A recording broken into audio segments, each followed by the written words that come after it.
What's up, everyone? Gotta advertise it, of course, as you know. I need to charge my phone. Let me get that real quick.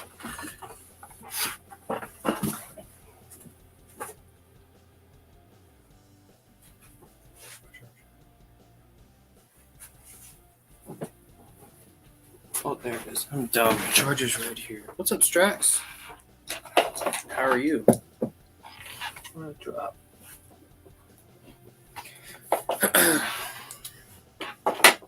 Trying to get my phone charged here.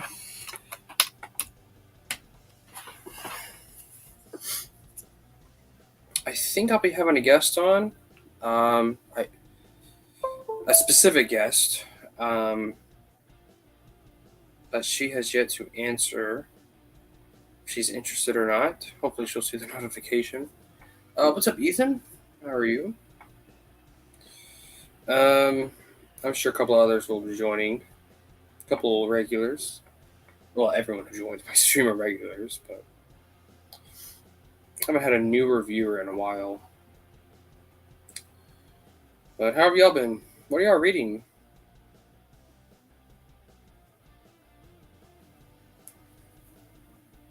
Seems to always start some good conversations.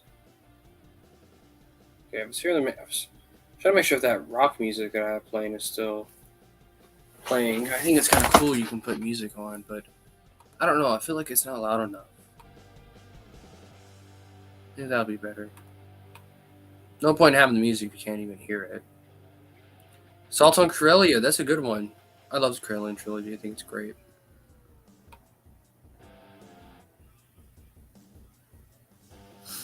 It's the third of the quote-unquote Han Solo trilogies. The trilogy of Han Solo trilogy. A lot of Han-centered books in the EU.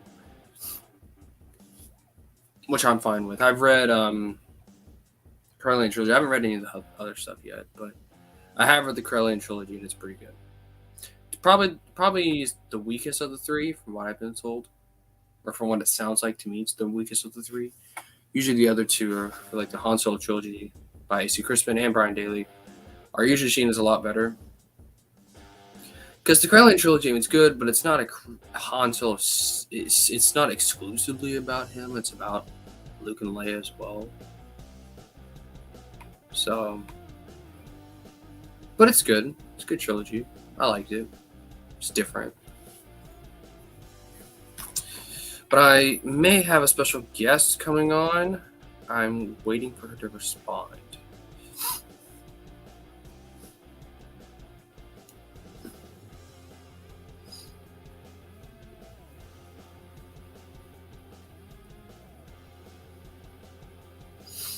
See if some other people come on.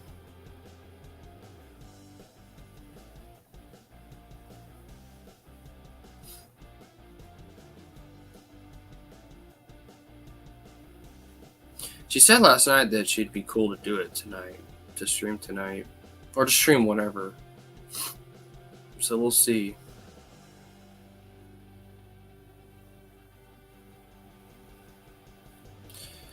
I'm planning a couple stuff though. I've been wanting to do a podcast with Chris Nelson. The topic that I want to talk about is a little too broad. It's like there's like, well, what can we talk about it, or what can we talk about?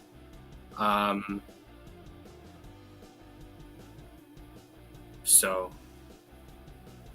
it was going to be about, more about the EU fandom than it is really the EU movement or the EU itself. Really about the EU fandom, the fandom surrounding it, and kind of talking about the relationship between the younger fans and the older fans.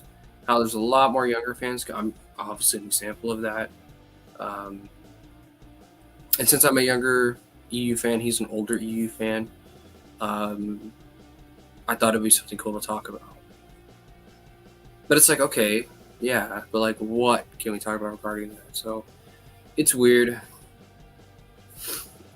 but I think it'd be cool. I just want to have Chris on a podcast. I think Chris would be a great addition to the podcast.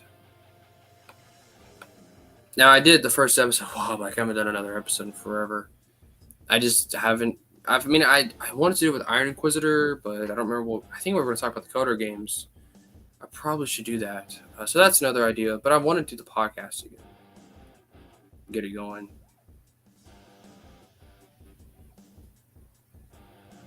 It's not even really a podcast. I call it that because that's kind of the buzzword, but it's more of a pre-scheduled thing, with a guest, with a specific topic that we were going to talk about, and like with the first episode of it was me and Alex, and we talked about the NJO. So because I just read the NJO, Iron Inquisitor showed up. Iron. I know I said this a long time ago. I was never committed to it, but I want to do that podcast about the Coder games because you're a big fan of those games. I am too. So I think it'd be something cool to talk about. But I'd have to, it'd be very similar to my NGO stream with Alex. It's just different guests, different story. So I mean, in that, we would talk about, of course, both games, the characters, both games, the overall story, the different planets, things like that. But we'd also incorporate other things like the Revan novel, talking about how that impacts those games, or talking about, SWOTOR and how that impacted those games, which SWOTOR probably had more of an influence than anything else. But that's something I've been really considering. But I want to do a podcast with Chris. I'm in contact with him now, so I can schedule something like that. Same with Max. You guys, I don't know if you guys know who that is, but she was on my stream last night, and I want to bring her on because she is she's in kind of a similar situation that I am, or that I was in. She's now experiencing the EU, or at least a lot of the big parts of the EU for the first time, and she's a big Disney Star Wars fan. Her opinions are starting to change, though, now that she's reading the EU. Now she's seen a lot of my posts and whatnot. So I have her on Instagram, but she said she was going to come on tonight. But we'll see. Yeah, we do. I just got to find the time for it. Realistically, today would have been a good idea, but I don't know. We'll see.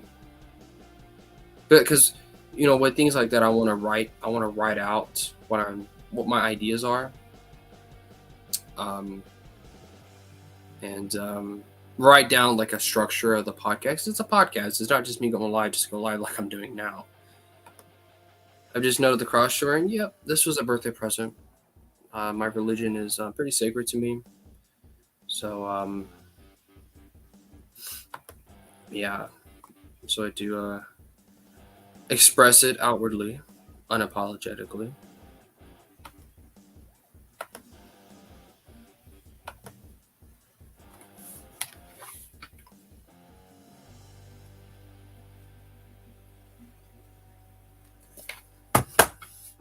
And there's a couple other people that I want to have on stream. Instagram now too. You know where to find me. Star Wars the U-Teen on Instagram. That's my main platform, is Instagram. So if you really want to see truly what I do, go to Instagram. We'll see.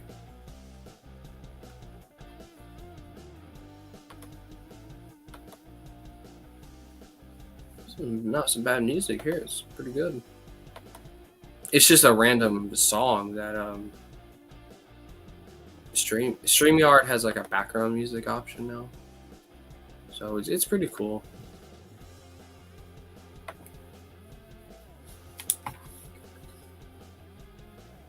Just waiting for some people to answer, get them on stream. I think Alex is working tonight. Well, I know he's working tonight. He's off Tuesday, so he's probably not going to join.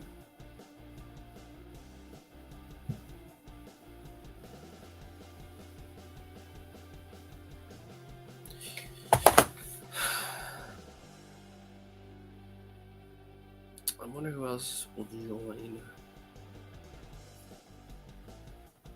Matt likes to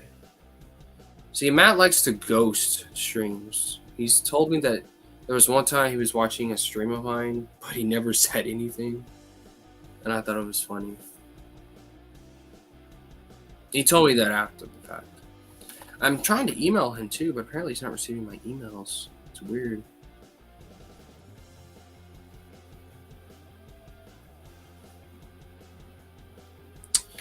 How come you always stream at night during the night? Because, well, I don't know what time it is for you. Maybe if it's midnight for you, it's not midnight for me. But I always stream during the night, because first of all, I'm busy during the day, like very busy during the day. Either it's school, work, or both. Two, I just prefer streaming at night. I think it's better to end the day out like that. And for you guys as well. You guys have busy lives. So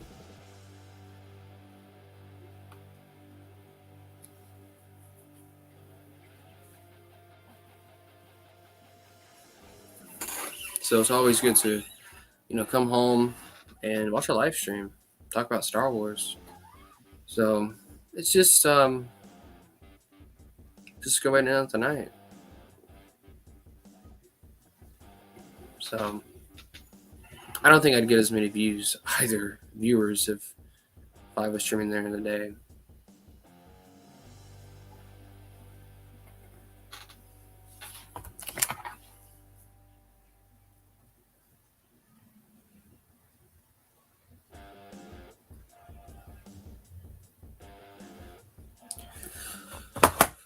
So I've had people they wonder if I'll stream on. Well, I probably won't stream on Twitch because I don't stream video games, so I don't really see a point in doing that. Plus, I'd have to build up a base again, and I don't really feel like doing that. So Instagram or YouTube is where I'll say. Plus, I just prefer YouTube. I've always watched YouTube for years. YouTube's always been my main platform when it comes to consuming, online media or whatever. YouTube has always been something. I mean, I've been watching YouTube since I was a little kid.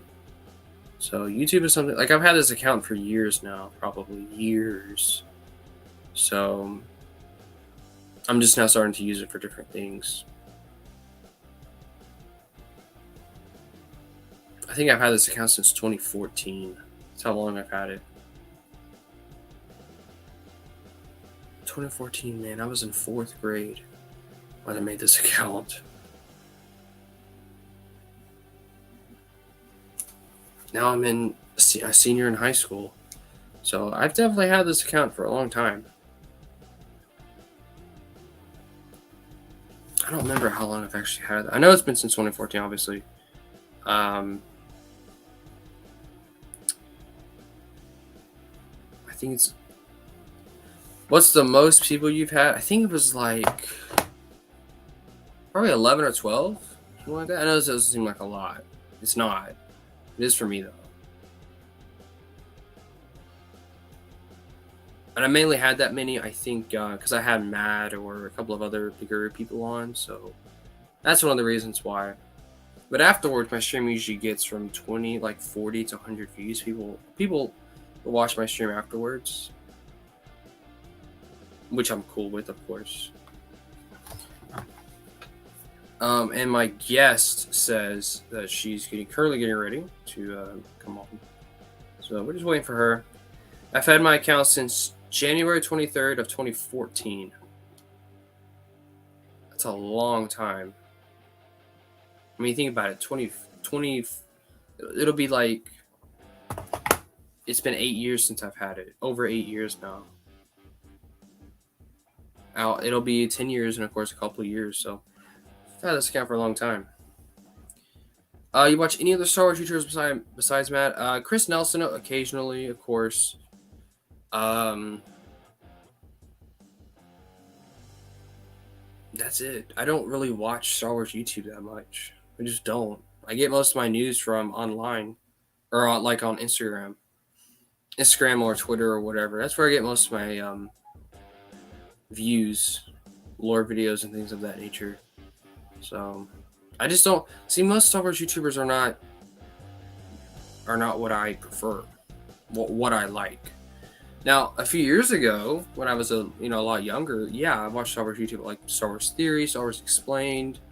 I watched all the big ones. But now that I've become more of an EU fan, and I've been, very much I don't care about the new canon as much as I used to. I only care about it really when it impacts the EU, which usually is negative. That's why I talk about it so much. But I just have no. I don't care what's going on. I don't care. So Jedi J's here. What's up? The Blue Pig is here. Coach Sparks is here. Lore Master. He's okay. He was one of those big ones I watched as well. About time. Since 24 is 27% of created my channel, but didn't start uploading. Yeah, I haven't started. Well, I started the YouTube.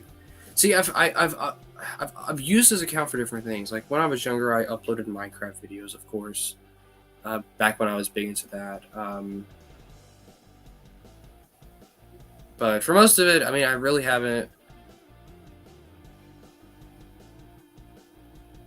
I really just haven't. I don't know. It's only been so because Alex has been begging me to do a YouTube.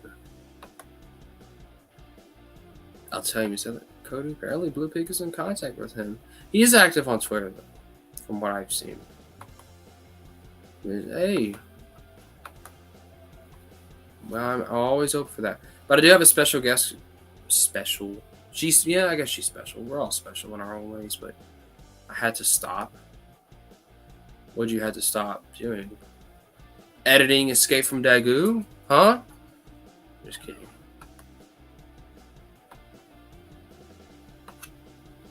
I mean, Chris, we all know you have Escape from Dagu. We all know you do.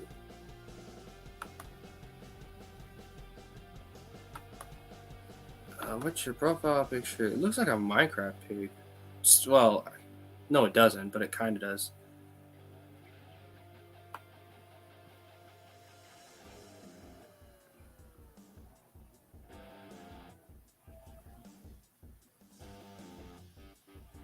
I had to stop YouTube for a while thanks to someone in this chat.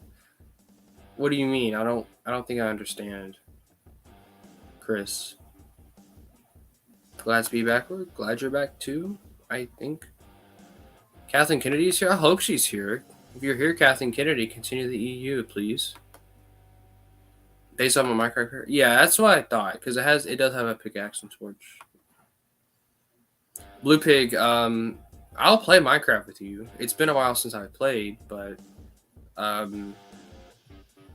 should be able to. It should be a lot easier to stream Minecraft than it is like a lot of these older games. Because I mean, if you guys remember, a few months ago, I tried to stream a whole bunch of games: Jedi Academy or Jedi Outcast. No, yeah, it was Jedi Academy. It was Jedi Academy. And then I tried to stream KOTOR 2, SWOTOR, but none of them worked. SWOTOR worked, but it was laggy as hell. So, and I have a gaming laptop. I don't know why it doesn't work that well, but I have to probably go and fix settings. Very new to OBS, so if you know how to use OBS, please help me.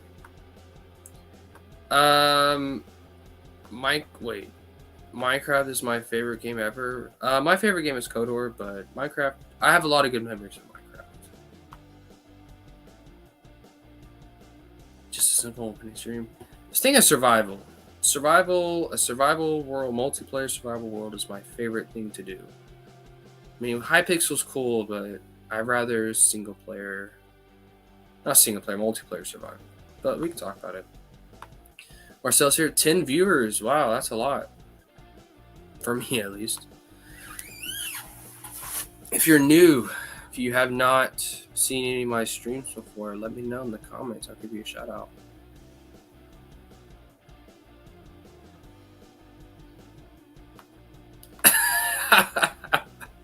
He was streaming? I didn't get a notification for it.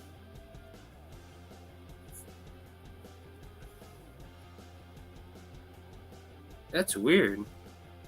Unless you're lying to me. People love to lie to me. You don't... Isn't it like...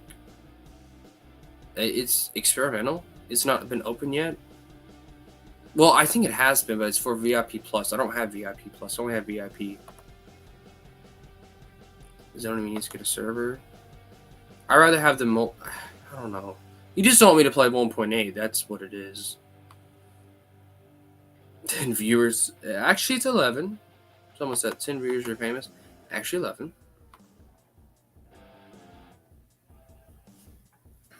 The Blue Pig and Lance, Minecraft series would be great. I want to get some other people. Matt, am I not enough? Am I not enough, Matt?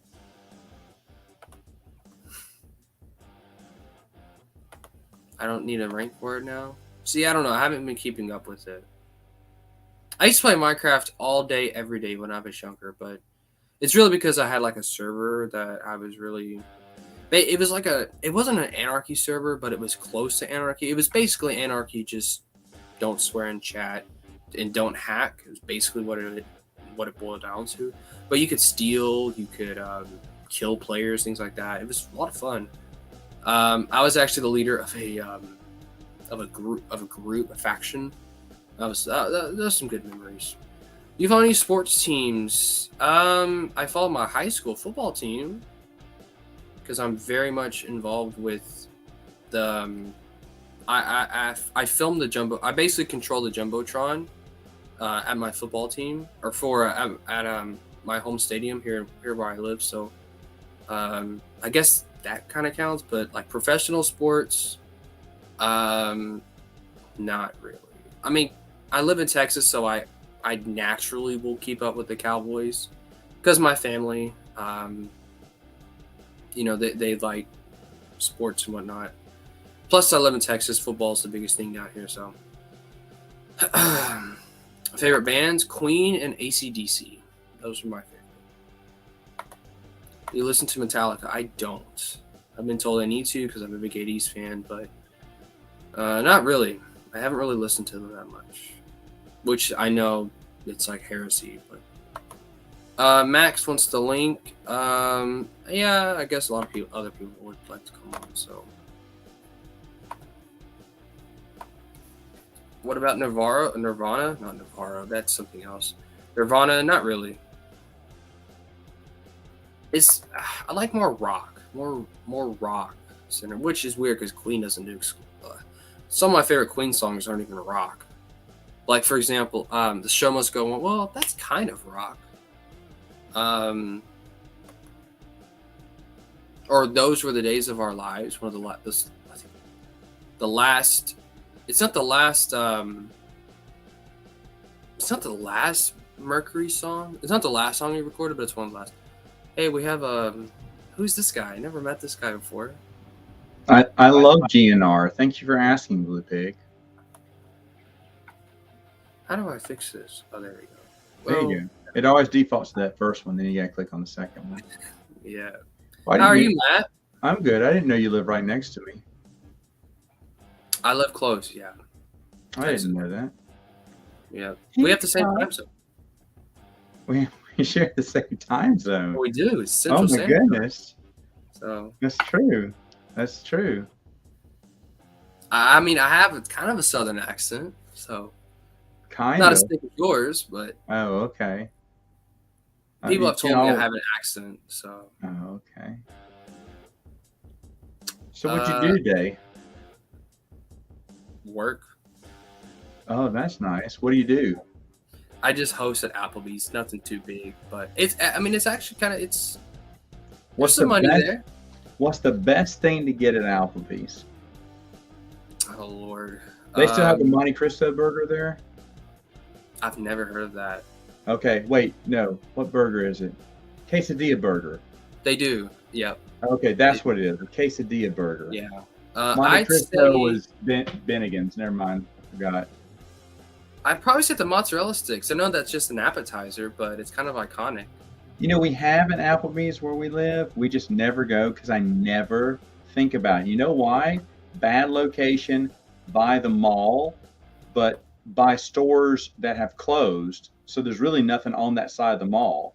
And they're the only restaurant on that side. And it's off the highway, on the opposite side of the highway. So you can't even, no, that's a lie. You can see it off the corner, but you just never think about it. Yeah. It's fine. It's fine. I wouldn't mind going to Applebee's, but we just never think about Applebee's. That's probably the same problem with my Applebee's because we're not that busy. We don't get busy a lot. Even on Friday nights is probably the busiest time we get, obviously, but you know it's not even that busy then compared to other restaurants. Problem is because we have like it's not a mall, but it's one of those connected. It's a bunch of stores that are connected to each other. Outlets. Yeah. Yeah. and then it's in smack down in the middle between an On the Border and an Olive Garden. So it's Those are pretty nothing else. popular. Olive Garden's pretty popular. Yeah, they're Yeah, always busy. We Applebee's always see doesn't have cars it. going by.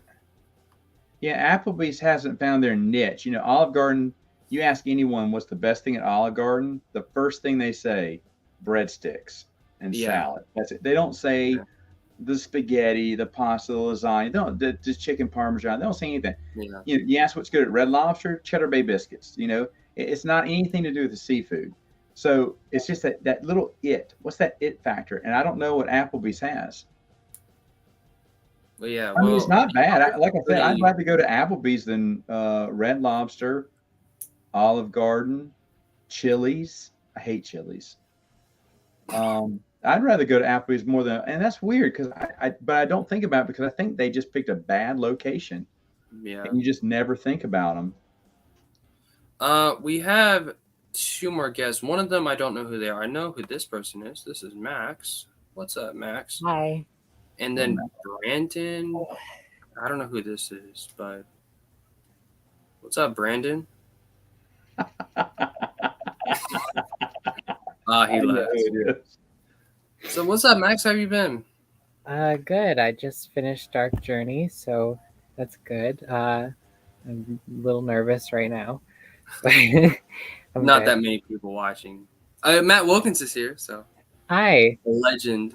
I've heard a lot about you.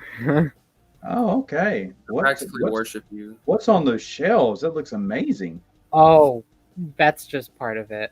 There's a big collection. You can't see it's over there, but that's my library there. Your camera's kind of. Oh, wow. Yeah, it's a little whack, but that's all Star Wars books. So Look at this. there's a bit more down below, and those are just like reference books down there, but up Yeah. until, like novels and stuff. And this one here is all like post Return of the Jedi. Yeah. So yeah, it's good. I love it. I love it. I love seeing how people decorate their bookshelves too.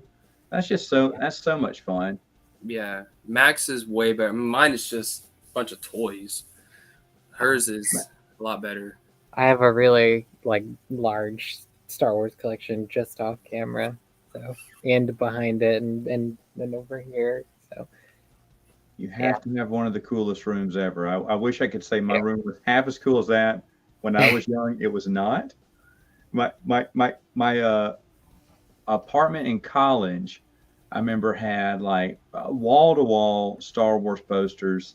It had, was it Yoda bed sheets or just Star Wars bed sheets, I think, or something. But I mean, it was just all plaster Star Wars. And way after I'd gone out of college too. And I remember we threw a party, and someone brought people into my room and said, "You got to see this guy's room." And they're like, does it? And I remember one of the girls goes, "Oh my gosh, does he have a son that lives here?" It's like, no, that's my room. That's my room. That's my room. So I was proud of it, but it didn't look as cool as that. You've got like, I love. I mean, you're very organized. I'm supposing. Yeah. yeah. I got lucky to have the biggest room in the house since I have the most stuff. And also my dad's very good at like, shelving and stuff. He's a contractor, so he's really good with that kind of stuff. So this is what has become of my room.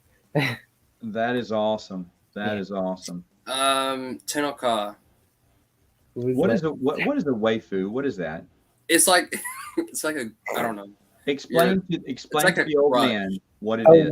A It's like waifu is essentially like their crush, basically, who their favorite girl is. Like, it's mostly like an anime term used, but in this case, Matt, yours would be OG Star Wars for sure. Mine would be EU.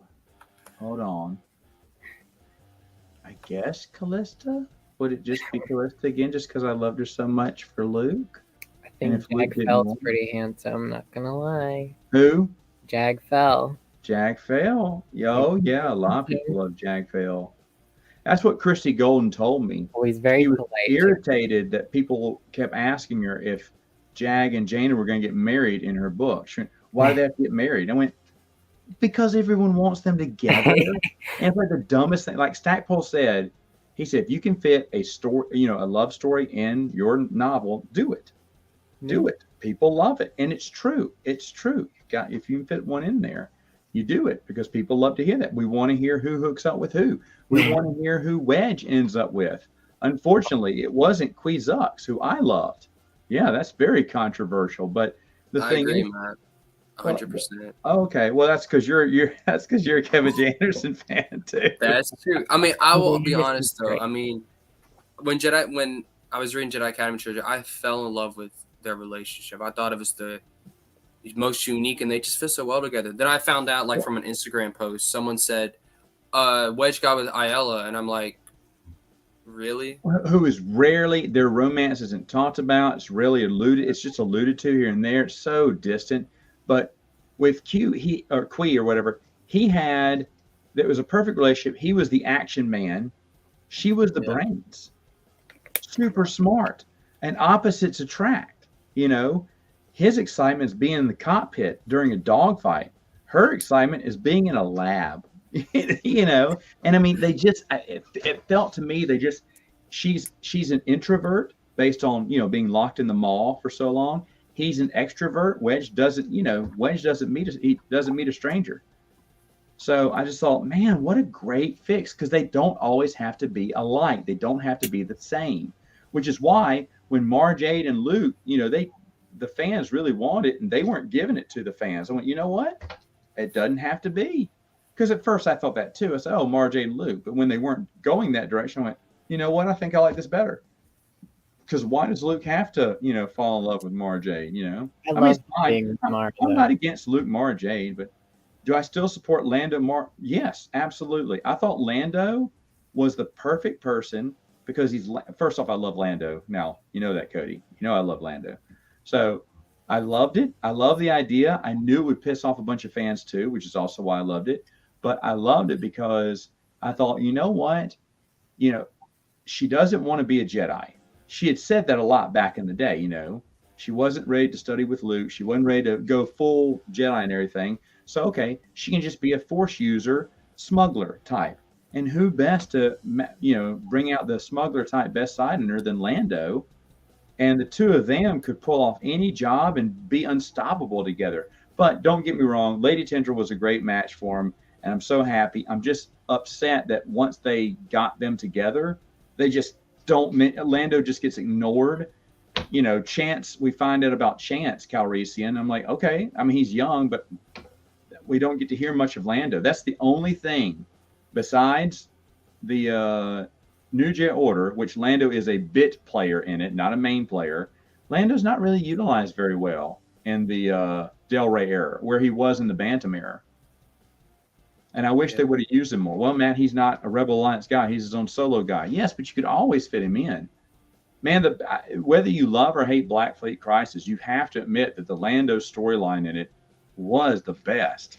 It was supposed to be like the B storyline, and it was the A. Gosh, Matt, you're going to hate me now. Oh, you don't like it? That's fine.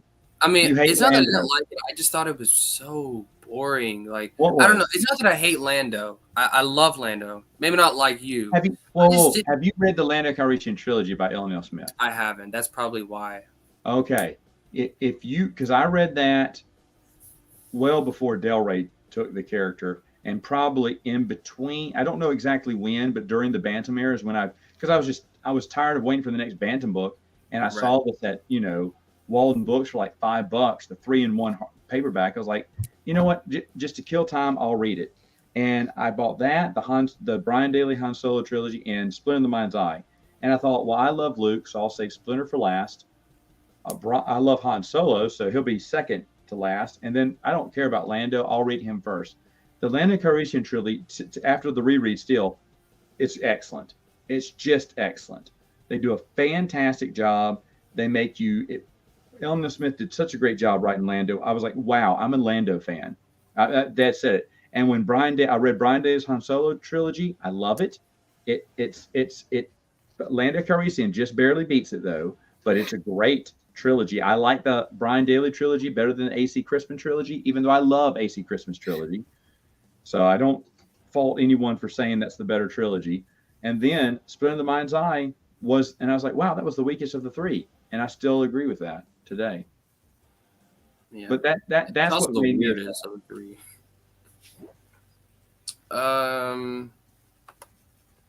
Someone's well, never mind. Lando and Jedi Academy trilogy. For some reason, I don't remember that, and I love that trilogy. I remember the Blob race. I thought that was boring, but I don't know. Apparently, I have bad luck from Lando, which is weird. Well, Lando. Lando is out looking for Jedi with Luke, and I thought that was fun. I like a lot of Lando. I did like him in Corellian trilogy. You didn't like him? I liked him. I thought it was funny. You Hey, Luke, didn't come help me like get a him in wife. Black Fleet Crisis. I liked parts of it. I actually thought the Luke plot was my favorite, which I know is the complete opposite of you. I know. I loved it too. But the thing is, though, the Lando Lobot stuff is excellent. That 3PO's with him. He loses a glove and his hand has to be out in the open space. I mean, it's just, there's so many. I think that book was just so well done. And Michael P. Q. McDowell was the first author I ever contacted. This is back when email was really new, and that was the only way. It was a rare thing to contact someone through email, but you know, they made their email public on their little old-looking website. And so I just emailed him, and he emailed me back, and that's the reason I have that 3-in-1 omnibus, because I couldn't find it. eBay wasn't a big deal back then, and I couldn't find it anywhere, and he had an extra copy. So he sent me one of his 2 copies, because he has a son named Matt, and he autographed it for me. It was the first autographed novel I ever got, and he was super nice. Nice. Like I hope to interview him on my channel one day and thank him in person. Because I mean, I got an autographed book recently by accident. What'd you get? It was I ordered some NJO books from Thrift Books, and I got Edge of Conquest 1 autographed. I have no idea how or why I got it, but I did. Where'd you order it? Thrift Books. Thriftbooks.com. I ordered some of my books. Okay, is it Michael Stackpole? No, Greg Keyes. Greg Keyes, really? Yeah, 1 second. Let me get a Greg Keyes autograph. Now that's the one I don't have. I love his books so much, and Max, she makes me jealous. I would love to have his autograph. Right there. Look at that.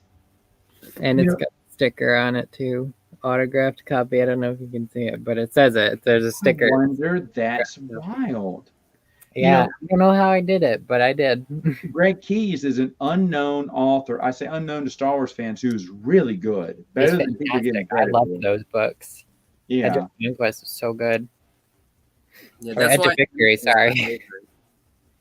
But it was, I don't know. I opened it before I went to work, and I was like, oh, shit, all right. Autographed copy. Yeah, that's great. Yeah, Cody says that seeing Greg Keyes autograph very rare. I've never seen one. Of course, I don't know how to contact him either to get him, but he's, and I'll tell you someone else that I've got a better appreciation for, like a one-hit wonder, like Dave Wolverton, who wrote plenty of stuff, but only one hardback novel. Someone else who fits that category is oh gosh, Chris is going to kill me. Who wrote Dark Rendezvous? What's his name? I love that book. It's Sean Stewart. Max is checking. Sean Stewart. Sean Stewart, yeah. Sean Stewart. Wow, what a great book. What a great book. And that he never came back to write anything else is just mind-boggling. That book made me cry. It was so good. It's so good because here's the thing. You know Count Dooku is not going to flip over. No. You know the movies. Yet you believe he truly is. Will. And I love Dooku. Like, ask anybody here that follows my Instagram. I will defend Dooku until I die. But that is just as much a Dooku book as it is Yoda. Yeah. And showing their relationship, past and present, was so well done. And you really, you start to feel for Dooku, and you think that you're believing, because Yoda knows. Yeah. He's saying that because he thinks he's lying, but inside, it's him telling the truth, and I need to reach that guy. And you're like, oh my gosh, Now, the thing is, Dooku's evil through and through. No, the book made you change your mind. Yes. I love it. I love it. And then how Yoda is. He writes Yoda perfectly. Perfectly. I mean, Absolutely. he was off limits character by George Lucas. You could not write much on him. George didn't approve many. That's why there's not that many Yoda stories. But a Yeah. Yoda book, no way, that would never happen. And when it got approved, I don't know how Sean Stewart got the job, but man, did he do a good job. Like, Dooku's waiting for him. Yoda should be coming soon. Yoda's out behind him on the window, On the windowsill. Oh my god, I loved that. grinning Dude, like a he turns around, gargoyle. he's like, And, what? and you can see it going, like, Yeah, he's just tapping on the window. yeah, like Dooku Oh my goes, god. Dooku feels his presence. He'll be here shortly. No, Dooku, Yeah. he's already behind He's you. already there. I love that. It's such a great scene. And then if you could have anything, the dark side can give you anything, Master Yoda. What do you want? Make me a rose. Or make me, is that what it is? Yeah, It was along those lines. he picked that rose from the garden. He said, Yeah. make me a rose. I want a rose. And it's so poignant that the dark side can't create anything beautiful. Nope. And it drives Dooku mad because it's power, riches. What would I need with power? What would I need with money? Well, I don't have no need for that. And Yoda proves his point in the simplest way without some big, ideological discussion about the Force or anything about good and bad. No, make me a flower. That's good stuff. And here's the thing, I totally forgot about all of that. I remember enjoying it, but I thought, when Chris and a few other people say that's my favorite novel, I'm like, really? But no, I see why it is a solid book. And in an era where the Clone Wars novels suck greatly, there's like a handful of good Clone Wars novels. That one is just, I think I love MedStar. I think I5 may be my favorite EU droid. I haven't read the MedStar ones yet. I planned on it, but then I MedStar started duology getting is into other stuff. It's so good. It's got humor in it. It's really well done. And then the other one is by James Luceno. It's called it was the prequel to Episode 3.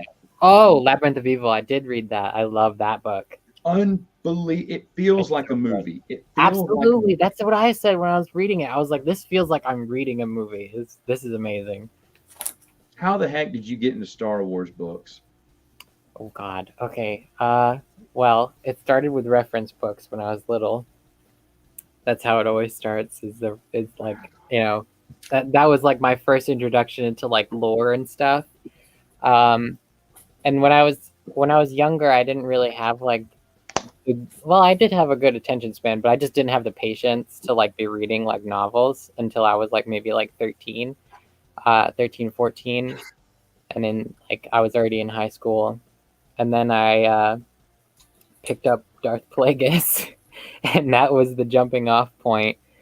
That was like the first like real Star Wars book that I've ever read was Darth Plagueis, and it's still my favorite today. I absolutely adore that book, and I've read it 3 times. So from the reference books, you just kind of said, well, let me try out one of these. Yeah. How did you know to pick Darth Plagueis? Did someone tell you? Just decided? No, I was just like, I had like, from watching YouTube videos and stuff, I was like, oh, this, Darth Plagueis sounds cool. And I know he was mentioned in the movie. So I was like, I'll try out this one. Plus it had Palpatine on it. And I was like, all right, cool. And then I tested it out. And then I was like, holy shit. I was like, this is amazing. And then it kind of went from there. Because that does it. The reason why Plagueis is so good, it enhances and not only complements, but enhances Episode 1, the movie. Yeah. I will never look at that movie the same after reading Darth Plagueis. You just can't. You can't. And it's done really well. God. It's like, this is why a lot of people say, Matt, my favorite EU novel is Episode 3. And I'm like, that's off the movie. But rereading it again, it's a much better movie than Episode 3. The novelization is better. Now I would argue that the novelization is better in every case for those movies. Not probably, New Hope was interesting to read. So I'll be interested to read Empire Strikes Back when I someday get around to it. But that was yeah, my way in, was Darth Plagueis, and then it went into a bunch of different other different books.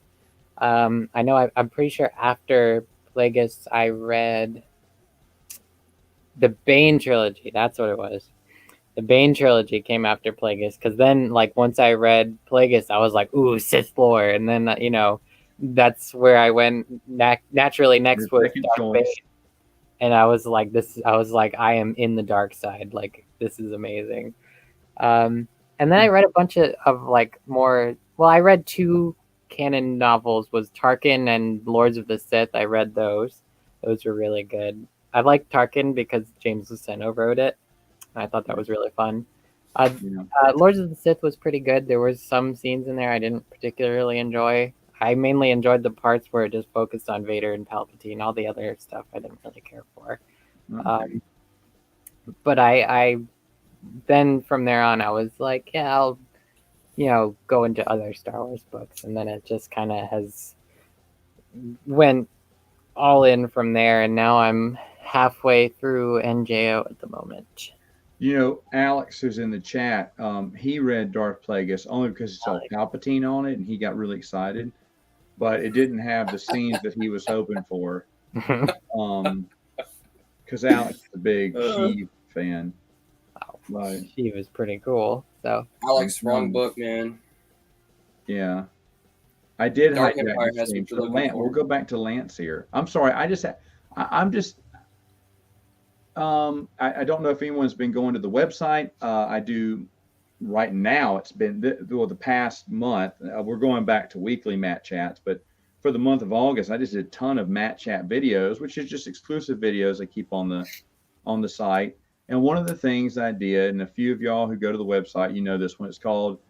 I talked about the next generation, Star Wars, the next generation. Yes, it was a play on Star Trek, the next generation, but it's where I talk about people like Lance and Max and Alex and Noah and all these other much younger fans that are, here's the thing. Star Wars, the Star Wars today is having trouble getting young fans. exactly, I was talking about this with someone else the other day. Like, kids today do not, like, they're not engrossed in Star Wars like we were when we were younger. Mm-mm.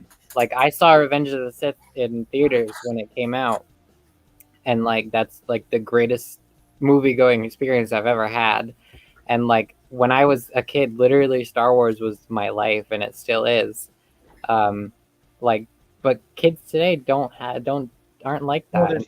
there's too much out there now. But now Yeah, in the movie theater, as sagas go, Star Wars was really the only game in town. And we yeah, got very lucky because it came out right before Harry Potter started coming out. And that's when all the big budgets, yeah. saga legacy movies started coming out, and Now we're in the fran- age of the MCU. franchise films and stuff. So there's a lot of competition. There's a lot of people vying for their competition, vying for their attention.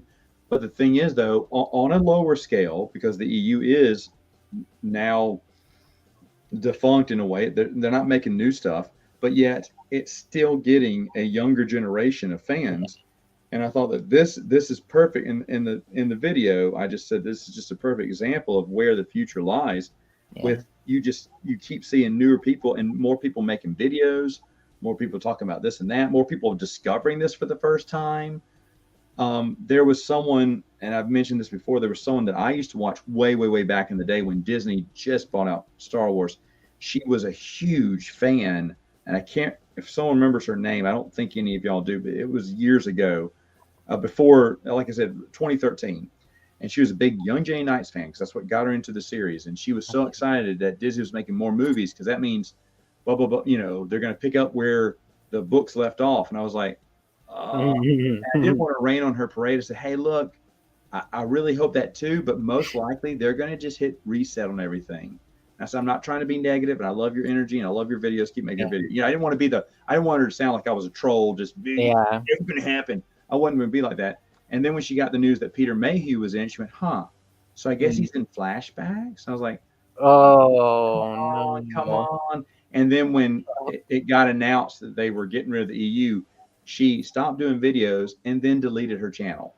Oh, And the thing is, I mean, you just got crushed because the thing you love most about about the whole franchise, got taken away from you, and you just left. And there's a lot of people who said deuces, and they walked out, and only years later found out, oh, hey, I didn't know there were other people. There's more people talking about the expanded universe now than there was back then. yeah. There I wasn't. recently discovered the glory of, and pain of New Jedi Order. I've known it existed for a while, but I was like, 19 books. I don't have time for that. And now I have more time than ever. And now I burn through these books like nothing. It's great. And but before I read Young Jedi Knights at Lance's suggestion, and I fell in love with that series. I blew through that pretty quickly, and I would just cry at the really cute parts with Jason and Tenel Ka, because I love them so much, and I'm like, get Have together. you read Legacy of the Force yet? Not yet. I'm reading them chronologically. Okay, good. NJO, and then Dark Nest, and then Legacy, and then Fate. I'm going to tell you this. You're going to cry. I know. I know. I don't know if you know. I know somebody told me what they do in the last book at the beginning of each chapter. Don't spoil it, Matt. Okay. Just don't. You'll get there, Max. I haven't even read it. Max, but... I'm not going to spoil anything for you. But when I opened up Invincible and I read the, I was like, and then I just went ahead and said, I wonder if, and I flipped to the next chapter and I read the first part. I went, oh no. Oh. I know what he's talking about. It's heartbreaking. It's unbelievable what Troy Denning, and Marcel knows what I'm talking about. Yeah, but Marcel, when I open up chapter 1 and you read the little thing, I was like, I said, is he going to do this for every? And I was like, oh no. And I love it because, and again, not ruin anything, but Lance, I love when they take something that's cheesy, laughable, but then they give it a serious tone and not change a single thing. And that's just, I was like, now it's beautiful. Now it's beautiful. They made it better. And it's where the EU complements itself. And I think that's where Del Rey really shined, because in Sue Rustoni, who, Lance, I believe you said you've talked to before? Very briefly. It was like one tweet. Sue Rustoni is a very nice lady. From what when we worked on she had to drop from the book, but when we were working together on it, she seemed nice. She responded to everyone. And but she made the call. She and a few other people made the call to say, hey, they could have reset. They got the rights from Star Wars. They said, do we keep the Bantam stuff or do we make our own stuff? She went, guys, it would be disrespectful to the readers to just wash away all that Bantam. So let's include it. But on top of that, instead of just mentioning it, which to be honest, we would have been fine with. Hey, remember the time Thrawn came? That was basically every Bantam connection to Thrawn, right? Nothing impactful, nothing stayed. If it's the same author, they brought back some of their own characters, but nothing stayed. From one adventure to the next, they were kind of individual episodes of someone being kidnapped. Yeah. Anyway, fast forward to Del Rey, and it's okay. We're going to make all these interactions, all these stories matter. We're going to build off the shoulders of the previous authors, the previous people who've carried the story thus far, and we're going to enhance it and make connections like you've never seen. And in my opinion, they just kept threading the needle and tying more and more and more. When you get to Fate of the Jedi, you thought, where else is there to go? Yeah. Because they've already started tying in Marvel comic books by then. And you know where they went? They went to West End Games. And they dug into those adventures. And they dug into those characters, the alien species, the planets, the whatnot. And they started sewing that in. And it was so flawless that the moment I realized that the Dark Strider campaign was being not only mentioned, but they were talking about the adventure that you played, and here's the ramifications of it. Because there's an adventure that you have to capture something called the Codex, and this alien species goes, "Thank you, this is for later," and then they disappear. And that's how the adventure ends. Okay, well, guess what happened? In the books, they tell you what the alien species needed it for, and it comes into play in Fate of the Jedi. And that was just jaw-droppingly brilliant to make a connection like that. But to start saying, okay, where else can we go? What else can we tie in? It's like they took on a bigger and bigger challenge to say, I'm going to make this connect. And that's why the upcoming Supernatural Encounters, I think, is going to be such a crowd pleaser, especially I know Chris is looking forward to it. A lot of people are looking forward to it because it is going to sow so much continuity together from the odd and in places. In fact, I hate to keep doing this on Lance's channel, but the expandeduniverse.com right now, folks, is going to start this month, and then we're going to do it again for next month. Going to give you a suggested reading list or things you may want to do some prep work on to catch up, to read about, or at least make yourself familiar with before you read Supernatural Encounters.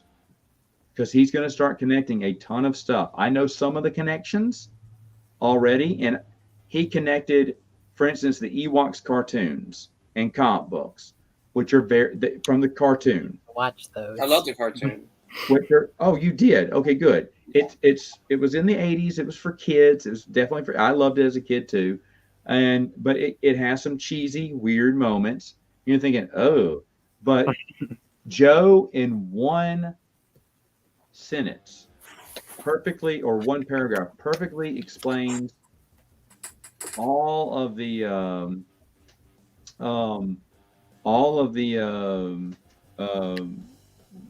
cartoons, the comic books, and everything, and it makes perfect sense. I remember I called him up. I said, I cannot believe how you just swiftly taste like, oh, you like that, huh? He said, well, it makes sense because I said, you don't have to explain it to me.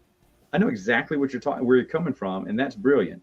And that's why I couldn't ever do continuity like these guys do. Ryder Wenham thinks outside the box, making connections all the time. Rich Hanley, who did a lot of West End game stuff. He did some hyperspace stuff. He did some short stories here and there, some comic books.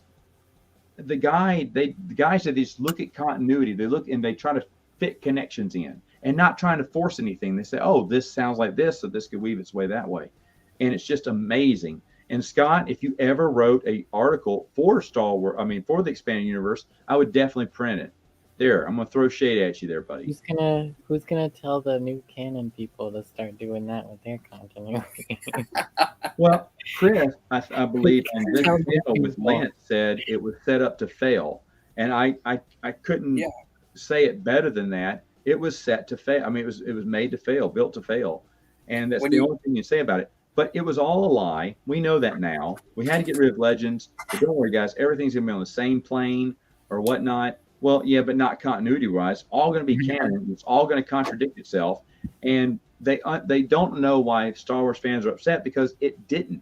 Now, I'm not saying the Expanded Universe was flawless. As you know, in my rereads, I'm pointing out some sheepishly some contradictions here and there. But overall, there was a great effort. Absolutely. To keep everything in one continuity, and that was unheard of. There is not a single IP out there that has the same continuity that Star Wars used to. Now, Star Trek doesn't have it. Star Trek's all over the place. Oh yeah, Marvel's all over the place. And before I get started on X-Men. Yeah, now, there is one storyline from Star Trek, that's that ties in certain things. But the TV shows contradict the TV shows. The movies would contradict the TV shows. The books would contradict movies and TV shows. It's all over. You get so many different tiers of, canon, multi-universes and stuff. Yeah. That maybe something small like Firefly is still connected, but it's small. It's small. I love the whole timeline of things in Star Wars. It's my mind sometimes will just wrap around the fact that 140 years down the line, there's still a Skywalker, there's still a Solo. I think that's the coolest shit ever. Yeah, I'm a big history buff, so and the ramifications of things that came beforehand are still affecting what's going on in the legacy comics, the whole Coruscant getting shit on by the Yuzan Vong is still a factor in legacy. Well, how did you like how Borsfila went out? I I was hoping, I was like, all right, now let's just get Savang La down to the office and just blow him up. You know, he'll go out like a boss there. I mean, I think he did go out like a boss. Overall, I don't like him. I mean, I know there's a lot of people who do, and I understand why, but I was just like so aggravated with him all the time, and I'm like, why? Why must you be infuriating? But like when he died, I was like, all right, respect. I gotta give the credit where it's due. And I See, said, good job. Phelia, he was just a bad politician, not a bad person, just a bad politician. Yeah, So he made a lot of questionable choices, but And Scott in the chat, yeah, I don't see it, man. I don't see where I got anything from you. So send it again. I was gonna say earlier though, the new canon, when you have Filoni in charge, well, he's not in charge, but he has a very high role pretty there up now. there. Yeah, When you don't have a hierarchy and you have Pablo Hidalgo leading the story group, it's gonna fail. Oof. So, and it's a shame because Chi has lost my respect. I'm sorry. I mean, he's betrayed us so many times. He's never stood up for us. Well, I mean, he did back in the day, but nowadays, you just spoiled NJO for me in the chat. Thank you, Mr. Scott Johnson. I did not read Akbar's death yet. No spoilers, Scott. I only just finished Dark Journey. No spoilers beyond Dark Journey, please. Anyway, what was I saying? I don't hate you. I knew about the big things like Anakin's death. I didn't know how or when it would happen, but I knew it would happen. But I did not know about Akbar. Fish me. But no, Anakin. I've never been hit so hard by a death in like a book than that. I cannot tell you. Wait, Akbar? Is that what you're saying? No, Anakin. Oh, Anakin. Okay. That was a hard one for you, huh? Because of Tahiri? Tell you, it was so. Oh my god. I've never cried so bad at a death in a book than that. That hit me like a fucking train. Oh my god. Ugh. Now, I don't even like to think about it. Let me ask you this. Lance. Is there a death that really hits you hard? I mean, I'm going to assume that Max knows all the big deaths. I know that Mara dies. Okay. Go ahead then. So, I would say, well, you know about Akbar. That was, I think that was just. I'm not gonna spoil it anymore, but it was. Akbar? It's not that it hit me, but it was shocking because of the way it was written. Well, I thought I'm not gonna talk about how. Just Matt, once you reread it, you'll understand. But well, I mean, I remember it, but I didn't think it was that big of a. I think it was a house of. It wasn't a. It was. I knew it was coming because I had been spoiled by it anyway. Plus, he's old in that series, like really old. So it's just. I think it was just so shocking. Like it was just out of nowhere, and I'm not going to say the book because I know Max is here. I don't want to spoil anymore.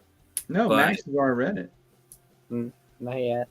No, she only. It happened after this, or happened after Dark Journey.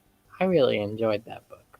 Dark Journey. Oh, Max, you're still going through New Jedi Order. Yeah. Yeah, she's reading it for the first time. So. Oh. Yeah. Sorry. But it was just. It was just out of nowhere because I'm not. Again, I don't want to spoil. It's kind of hard to explain without spoiling it. But it was just shocking. I'll say that. But Chewie was probably because I remember reading it and I almost teared up when Chewie passed. Yeah. I think it was when. Go ahead. No. Go ahead, please. Well, I think I started tearing up when Han looked over at Anakin and said, "What did he say?" He said, "You left him." Oh, you left him. Yeah. Oh, yeah. That's what left me. That's what got me like, oh no. That's a hurt one. Yeah. So Max, have you read Race Squadron? Mm-hmm. Okay. Lance, have you? I have not, surprisingly. Okay. I'm a big Phantom guy. There's a book called no, I'm not gonna say it because then you'll know. There's a death in Race Squadron, and that to me was the biggest one because it was a gut punch. It was they wrote a character, they made you care about him, and you thought, there's no way they're going to kill this person. And how they do it and what happens because of it is just gut wrenching. It's gut wrenching. There's another one. That was the roughest one. Everyone's like, "Are you serious?" Yes, and people know in the chat who I'm talking about. So, Max, have you read Darksaber? Well, I'm not going to say the death. Matt, you know what it is. The death in Darksaber. I'll be honest. That was the first, off-screen death we'd ever seen, and Kevin Janderson had to get permission for it, and they said sure. And even though it's not that big of a character, that they died in it got everyone to go. But I also think that was my exact reaction. I'm like, wait, what? But I also think it's wonderful how that person died, because when I say you did not see it coming, there's no one in the world. If they say that I saw it coming, you're a liar. Yeah. You're a bold-faced liar, because that is one that no one saw coming. Of who it might be, but I don't want to say. No, you won't until you start reading it. But when it happens, you'll be like, "Is she in one of the movies?" I won't say. Yeah, just Darksaber is good in general. So just it's great. It's a great book. It's great. I think you told me that was your favorite Kevin Janderson. No, it's Jedi Academy trilogy for sure. But Darksaber is, it's one of my favorite EU books in general. A lot of people who don't like Kevin J. Anderson do enjoy Darksaber. I loved Kevin J. Anderson. I loved Young Jedi Knight so much. And I love how the younger generation loves Kevin J. Anderson. You guys are proving me right. Because there's a bunch of old haters out there. I remember reading, I remember starting Jedi Academy trilogy. I was in English class. And actually, I remember reading the first chapter. I'm like, whoa. It's not going to spoil it for Max. But because she's still fairly new into reading the EU. So, Marcel says Tales of the Jedi is peak. Yes, it is. Tales of the Jedi, great. And Marcel, I don't know if you saw my reread, but one of the things I noticed is I can show you without words a piece of artwork. And if it's Tales of the Jedi, you know what era it is because it's drawn so uniquely. And that's a problem. I'm going to go back to this. That's a problem what I have with Dawn of the Jedi. If I was just show you a panel or a character, you wouldn't know if that was Dawn of the Jedi, Legacy. It doesn't have a feel of being in a different era, which it should have. But it feels like it could be brand new Star Wars instead of old ancient Star Wars. Where Tales of the Jedi, they have a unique look. It feels old. It feels old. It feels different. And John Jackson Miller kept that look, the armor with the cloak and stuff, and that, and the ships that almost look like sailboats and stuff. And it just had this uniqueness and this clunkiness to it, but it was beautiful because it was in the past. And you knew it. The moment you opened it up, you went, I know what era I'm in. And that it's like I've always that's one of my big problems with KOTOR. I know you haven't played it, Matt, or you played a little bit of it, and I'm sure you can understand it then. But the ships in that game look like prequel era ships. The cruisers, or your traditional triangular shaped cruisers, and KOTOR is just a decade or so after Tales of the Jedi. So it's like, Vima Sunrider was intended for that game, so it's not that long afterwards, and the ships don't look any different. And that's what I love so much about Tales of the Jedi, is it feels like if you were to look at our world 5,000 years ago, it was much different. You would see cars everywhere. You wouldn't know. You would see, 5,000 years ago, I don't even know what you would see, but it wouldn't be cars. You wouldn't even see horses and wagons and things like that. It's that old. So it should be the same thing. And that's a great point. Now, unpopular opinion, I actually liked the Dawn of the Jedi comics. I haven't read the novel, but I did like the comics. But yeah, that's a great point too. The technology should feel even older at that point. When was the last time you read the comic books? Oh gosh, I read it before. It's probably been over a year and a half, I'd say. Okay. It's one of the first comics I read Oh, in the EU. Yeah. all right. Well, Well, I just reread it. I love Ostrander, my favorite author. yeah. This is his worst. This is a failure for him because after reading it, I'm setting up the camera to do my review. I can't remember a single Jedi's name. That's true. I will. After That's true. everything is so vanilla. Their characters are not. They're just not well defined. And here's the difference: Legacy. After 6 issues of Legacy, I'm locked in. I care about these characters. I know them. I start connecting to them. All however many issues of Dawn of the Jedi, I never grabbed. No one ever grabbed me. No one was ever that interesting. What's his name? Zen, the Sith Hound. Okay, Zesh. Zach. Okay, I there you remember go. that one. And then Trill. Okay, yeah, I those started are the that Dark Jedi, right? Yeah. The Light Jedi, you don't know a single Yeah. one, and that's the thing. They just didn't make them that maybe they weren't meant to be that interesting, but no, we're told we have to care about them when one of them dies, when as they're going on to their adventure, as they're trying to build some story arc, but you don't. You think you go back to Knights of the Old Republic with John Jackson Miller, you care about every character he created. It's such a well done. It's about the story arc, but it's about the characters who go on that journey. You've got to make them interesting. That's why John Jackson Miller drives me insane with Knight Errant.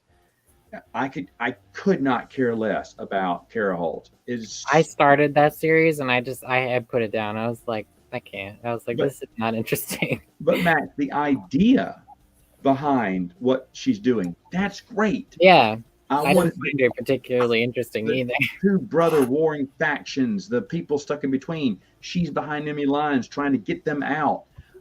That's a great idea. Why did you pick someone who has the personality of wallpaper paste?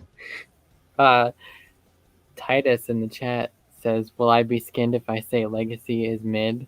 Yes. Yep. Let's get it. Well, I tell you what. Why? Why, Titus? I want to hear why. Why? See, I hear people say all the time that they don't like that Kate Skywalker's bounty. Skywalker should be this and that. Okay, here's the thing. Because he fell from grace. The first issue, I was thinking, oh, I don't like this Skywalker. He's not a hero. Skywalker should be true and the boldest and the bravest. And then as I thought about it, I was like, no, you know what? Skywalker works because all his friends are more hopeful. I said, okay, I can see this. This is in a way the hero's journey. Yeah. And it's got to start off a little bit different, and that's fine with me. And then they explain why he's become this way. I'm thinking, okay, I'm buying this. And I'll be honest, I was they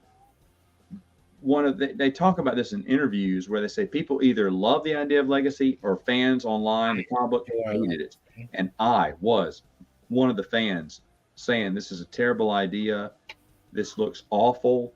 Because I saw issue 0 that gives you an introduction of what's going on. It's not really an issue. It just tells you how the world's set up or whatnot. And it looked horrible. And I had zero interest. And I was just screaming on the top of my lungs in the forums that this was going to be so bad. And this is such a terrible idea by Dark Horse. And how I had no interest in the characters and the artwork and anything. And everyone kept saying, Matt, Dark Horse, give us time. Hey, give us a try. Well, I'm going to buy you because you're Star Wars, but I still think this is a terrible idea. And then after issue 6, I said, all right, I'm willing to give you some more time, and ended up loving it. Legacy has got to be my favorite Star Wars comics. Ooh. I actually just reread these ones. I love these comics. Volume 2 with Ania. Which one was that? I'm sorry. With Anya Solo. Oh yeah, Legacy 2. Yeah, I love these. I just bought that off Amazon, and I reread it again. I love that series. It's funny because I enjoyed it too, and I didn't realize it wasn't Ostrander until after the series was about to end. I was thinking, wait, he didn't write this issue, and then I looked back like, oh, he hasn't been writing this whole time. I just never looked. Once I saw Legacy come back up, I said, oh, he's come up with another story. I just didn't even bother look at the writer. Yeah. until later on. I was like, oh, he didn't do any of that. But they did a great job, and that's some big shoes to fill. Oh yeah. So it was bold, but because it was just such a best-selling title, they didn't want it to end, and they separated it. Okay, I got it, Scott. Thank you. They separated it from the main characters, and everyone was upset about that. But they did that because if a new writer's taken over, what if they don't write the characters the way you want them? Yeah, the same way. And then to their credit, what other story is there to tell? Yeah. You know, because their stories you could keep telling stories from them, but their biggest story is behind them now. Yeah. So it's like give those characters rest. They exist in this world. Yeah. Let's follow some different characters. I mean, Kate makes a cameo at the end of this one, so at the end, fun. Yeah, which I thought was great. I love that. But I love Anya Solo. She's fantastic. And I wish like the series went on longer. Only went on like that wasn't their fault. Yeah. Pain. Hello, Alex. Hello there. You never looked better. I'm feeling a little bit better. Still sick. I know. I said you never looked better. I don't care how you feel. Oh, that's fair. Yes, Mr. No, are you feeling better? If you're Christopher Barker, I'm not putting you on. I don't know who you are or what you're doing. But anyway, we're going to ignore that. Anyway, Legacy. I love Legacy. Those are my favorites. Tales of the Jedi is my favorite. Anderson. It's weird though because Dark Empire, Veach wrote both, right? Well, wrote Which one? A little bit of Tales, wrote all of Dark Empire. But Dark Empire, as Empire's End was coming out, he was on his way out, and that's why he got removed from Tales. But Anderson took over, and Anderson followed Veach's notes. Yeah, well, and I believe was still in contact with him as he wrote future stories. Look at that guy. Look at that guy. This guy. I love your name. C.O. Bibble was right. He was. Communication disruption can only mean one thing. Invasion. Right. Boy, then Alex was going to be invaded the last time we streamed because he could not communicate. His internet was like in and out. Ooh. It's always like communication disruption. Did Noah and his German buddies invade you? Yeah, they did. Is that what happened? They took over my stream. You know those Germans. Yes, Marcel, you should join. Yep, you should join, Marcel, of course. Have full Jedi Council up in here. Yeah. I like to use the term Praxium. This is Jedi Praxium. Our group chat name. I love that term. Yeah. I love that term. It's just a cool word in general, too. Praxium. It's just a cool word. Sounds cool. I like how you said Hollywood Squares.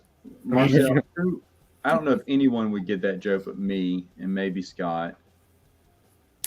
Is that an old person movie? That is we're too young for that. Squares was an old TV show where you had celebrities, 9 of them, sit in boxes like tic-tac-toe. And they, if you got it right, they were an X or an O, whoever was playing. And you'd call on that celebrity to answer the question. And usually they were comedians and they'd make jokes at the question, stuff like that. And that's how they entertained you. I used to watch it all the time, but, I watched it too. It wasn't that old. Well, no, but that was the remake that you saw. Yeah, probably. Too. Definitely before my time. Probably before everyone's time. Well, we're supposed to be having another guest joining. Okay.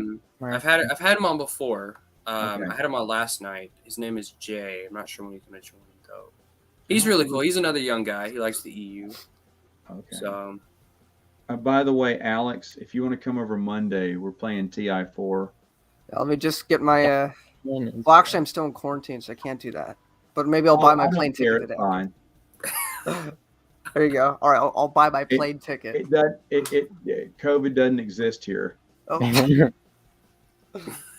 COVID barely exists here. It's like when you don't have to eat. You don't have to wear a mask to eat food. If you're playing board games, no one else can catch COVID. It's the weirdest thing. This is okay. Sorry about the interruption. Gar Stasi or Stasi. Yes, sir.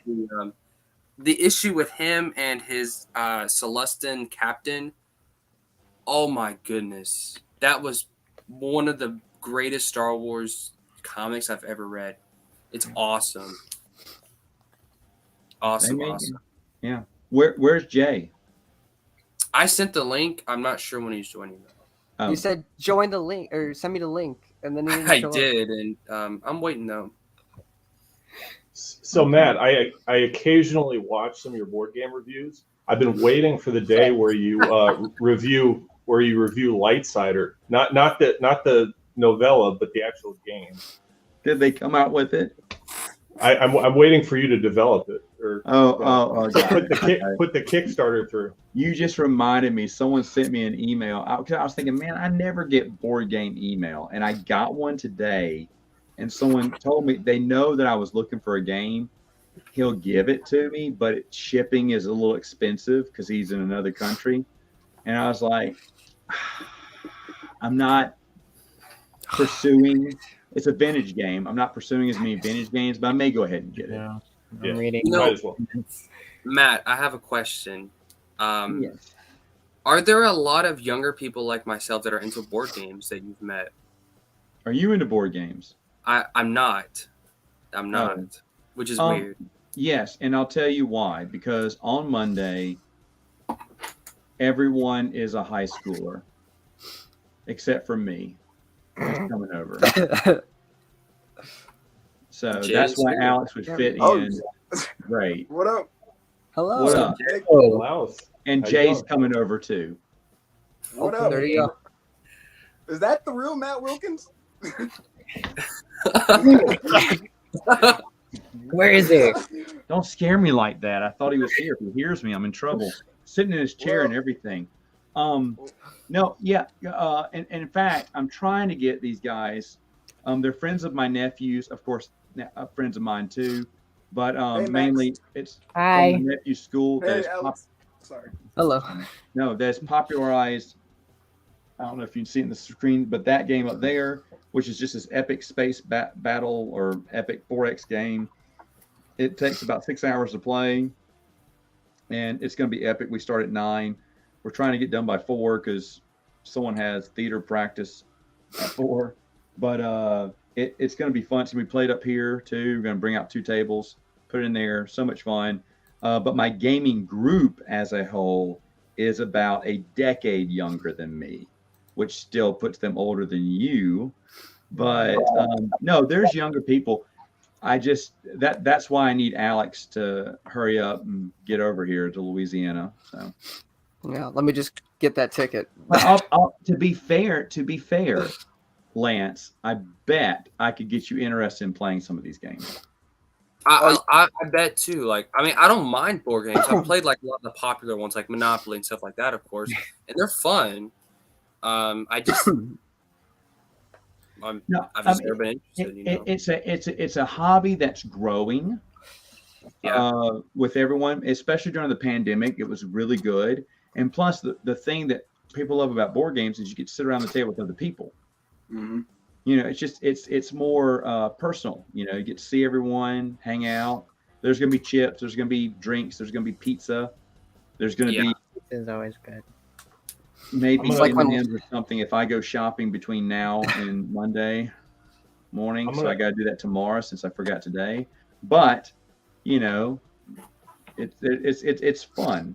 It's fun. Well, it's actually interesting. I have something. I don't know if you've ever heard of this, Matt, and I have it like still in the package and everything.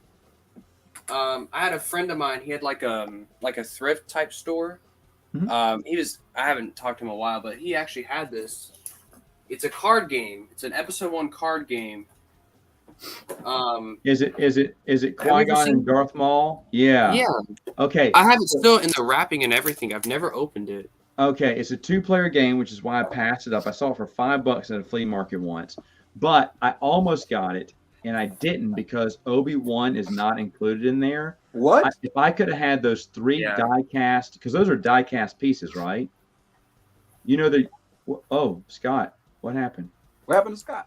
I'm trying to get He died. Scott is. I think he's dropping out to let somebody else in. Oh no, I could have dropped.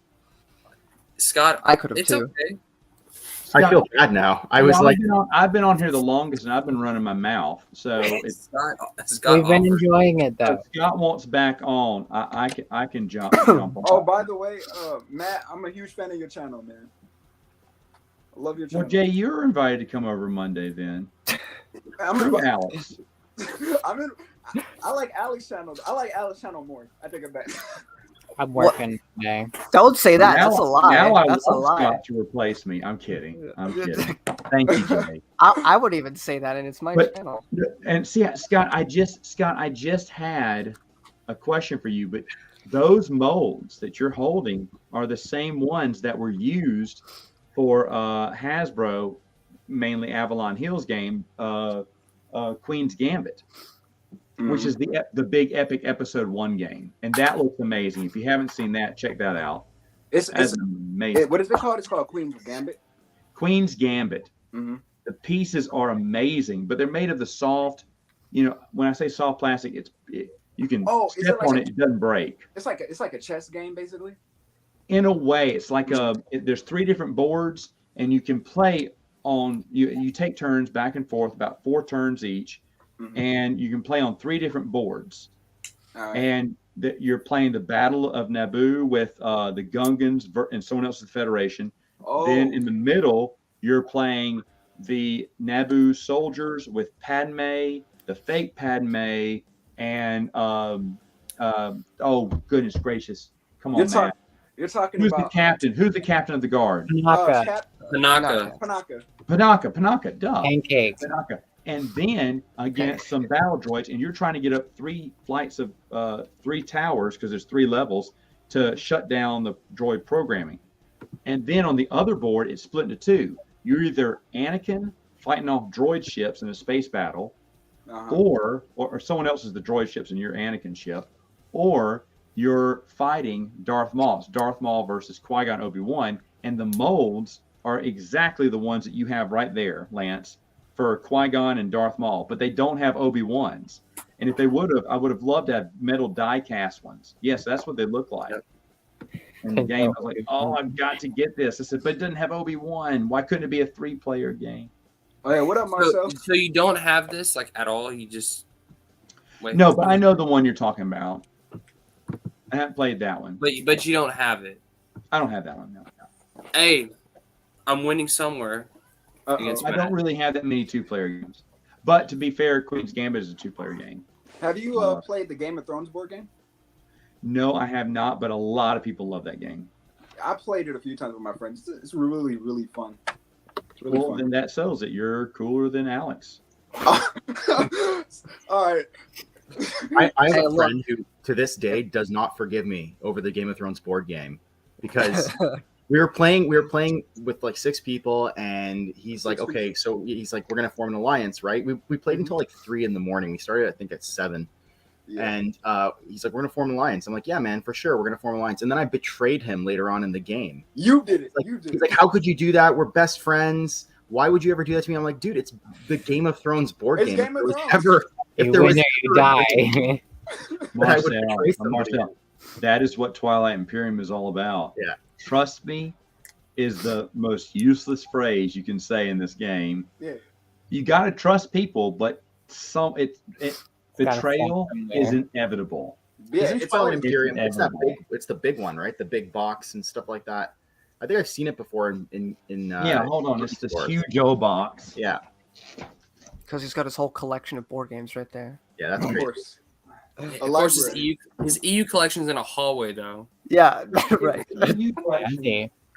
I give him crap I about hear. that all the time. In the hallway. Hey, Max, how are you enjoying the stream? I'm having fun.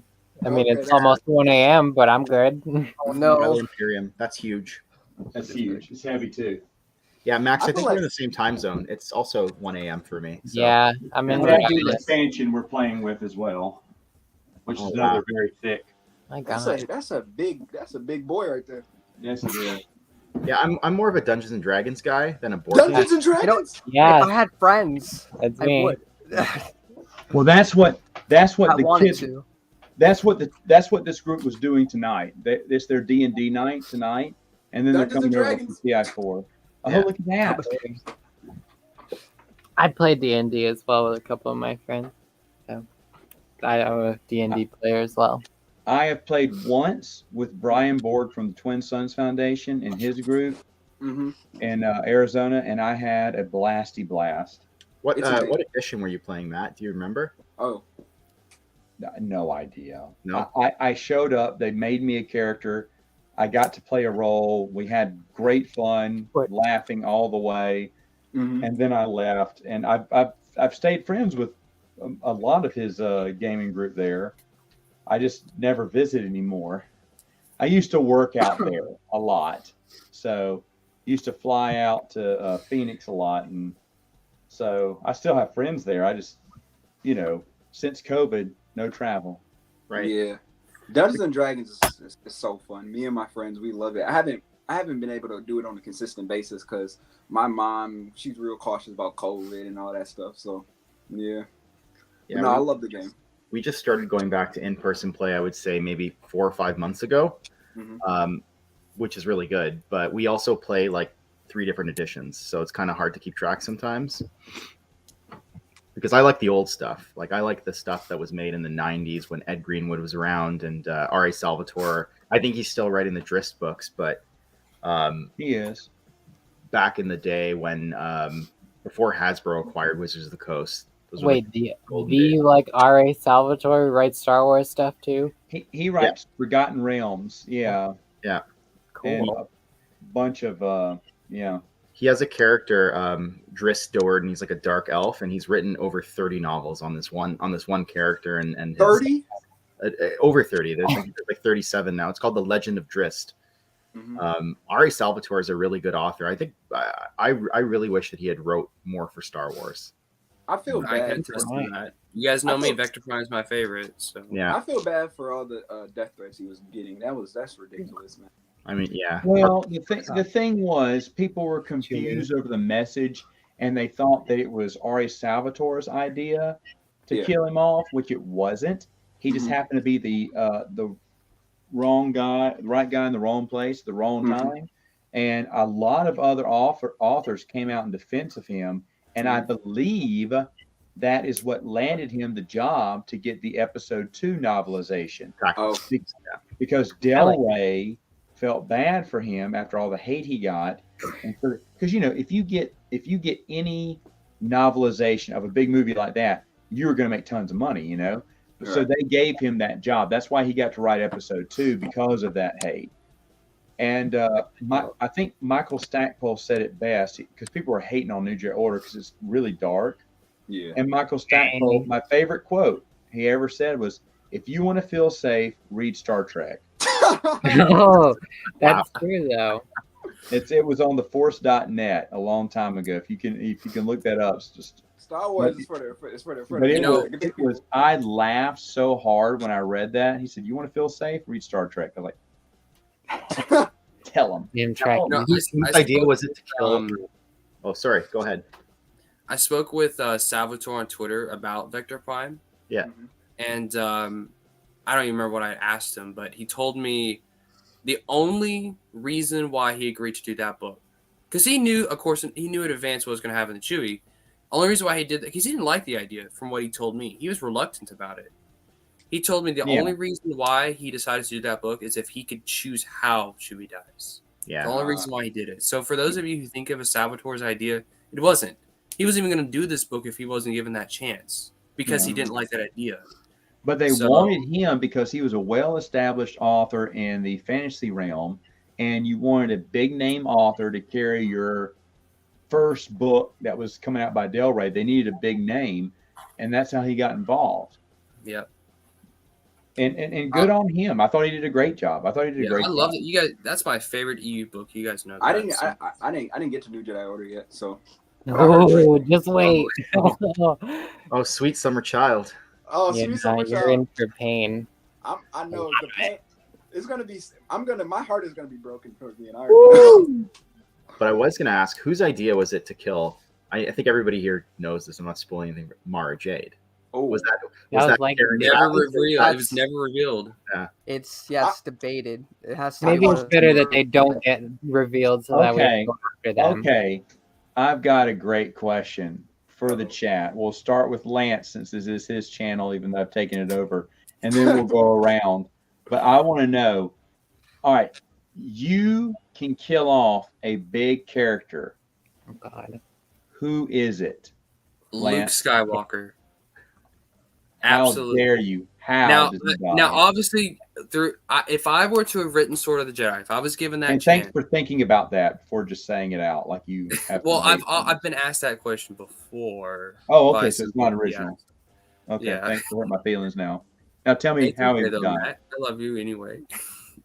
But it would be, but the only reason, well, maybe not Luke, just any one of the original three, because it kind of bothers No, me. you can say Luke. Go ahead. Don't back away from it. Well, I choose Luke because I don't know. I'm not opposed to character deaths. I actually think it's good when characters die because it gives them into their story. And I say Luke because I just think he's gone through so much. He's lost his wife. He's lost 2 of his nephews that he trained. Okay. He's lost so many students. He's lost Chewie. He's seen his sister go through all this stuff. He's lost so much. And I think it would be so proper if, let's say, Sword of the Jedi, if they gave him an ending. And maybe not a legendary ending. He doesn't have to go out like a simple, maybe he dies of old age or something simple like that. Yeah. That's what I always would have liked because I just think it's weird that they somehow survive. Now, I know why, Lucas, right? It's just, I've always found it weird that they survive, yet a lot of other people don't. Chewie doesn't survive. A bunch of other characters don't survive. They somehow do. Now, again, I know why Lucas, wouldn't allow them to do that. But I just think if they gave Luke that kind of death, I think it would have been so cool. If he died... Plus, I just don't like it when, like, in the Walking Dead comics, I'm a big Walking Dead fan, and I'm not going to spoil it, but I liked his death. At the end, I loved his death. Wow, did you? you? He died like everybody else did. I like how they loved did it, but the missus hasn't read it yet, and she's going to be pissed. I know what you're talking about. Yeah. Plus, I loved how he was just a few issues away from issue 200, but he decided, nope, we're going to end it now. Yeah. That was a good move by Kurtman. I didn't know you read those. All right. Yeah. Marcel, who do you kill? Boba Fett, and it would be saving his granddaughter, Murtagev. Yes. I like that. I like that. Yeah, let's go. That's good. Because Jay, who do you kill? Yeah. Oh, okay. It's either gonna be between 2 people, Leia or Lando Calrissian. How dare you? I don't want to hear Lando ever die. Yeah. So you tell me how Leia dies. Lando lives forever. Lando, he becomes a Bemorn monk. He gets his brain taken out. He's the biggest Bemorn brain monk. cutter ever on the galaxy. I did that to mess with you. But But Leia, tell me how Leia dies. I think Leia would do probably something motherly or something in the protection of her children or protecting Han. And Or her grandchild. Yeah. And then they probably have like a really nice, sweet moment of her still. Because when Leia, I feel like what makes Leia so great is like you look at A New Hope, right? She lost her planet, and then Luke loses Obi-Wan, right? And Leia's just over there comforting him, and she just lost her whole planet. It's like, oh, you lost your karate teacher. It's like Leia. Leia is just like she's such a caring and selfless person. So her dying and trying to help someone else and caring about their well-being, I feel like that would be a great send-off for her character. All right, that's good. Yeah. Good. I like it. Alex? I've said this before. I don't know if it's been on any of Lance's streams. I would do. I'd have Han killed off, and I would not. And how? He would be old. He'd probably be like 80 or 90. He is old in the EU Yeah, at the I last. know, but he's gonna be even older. He's not gonna die in some epic battle or anything. He's gonna say goodbye to Leia one more time.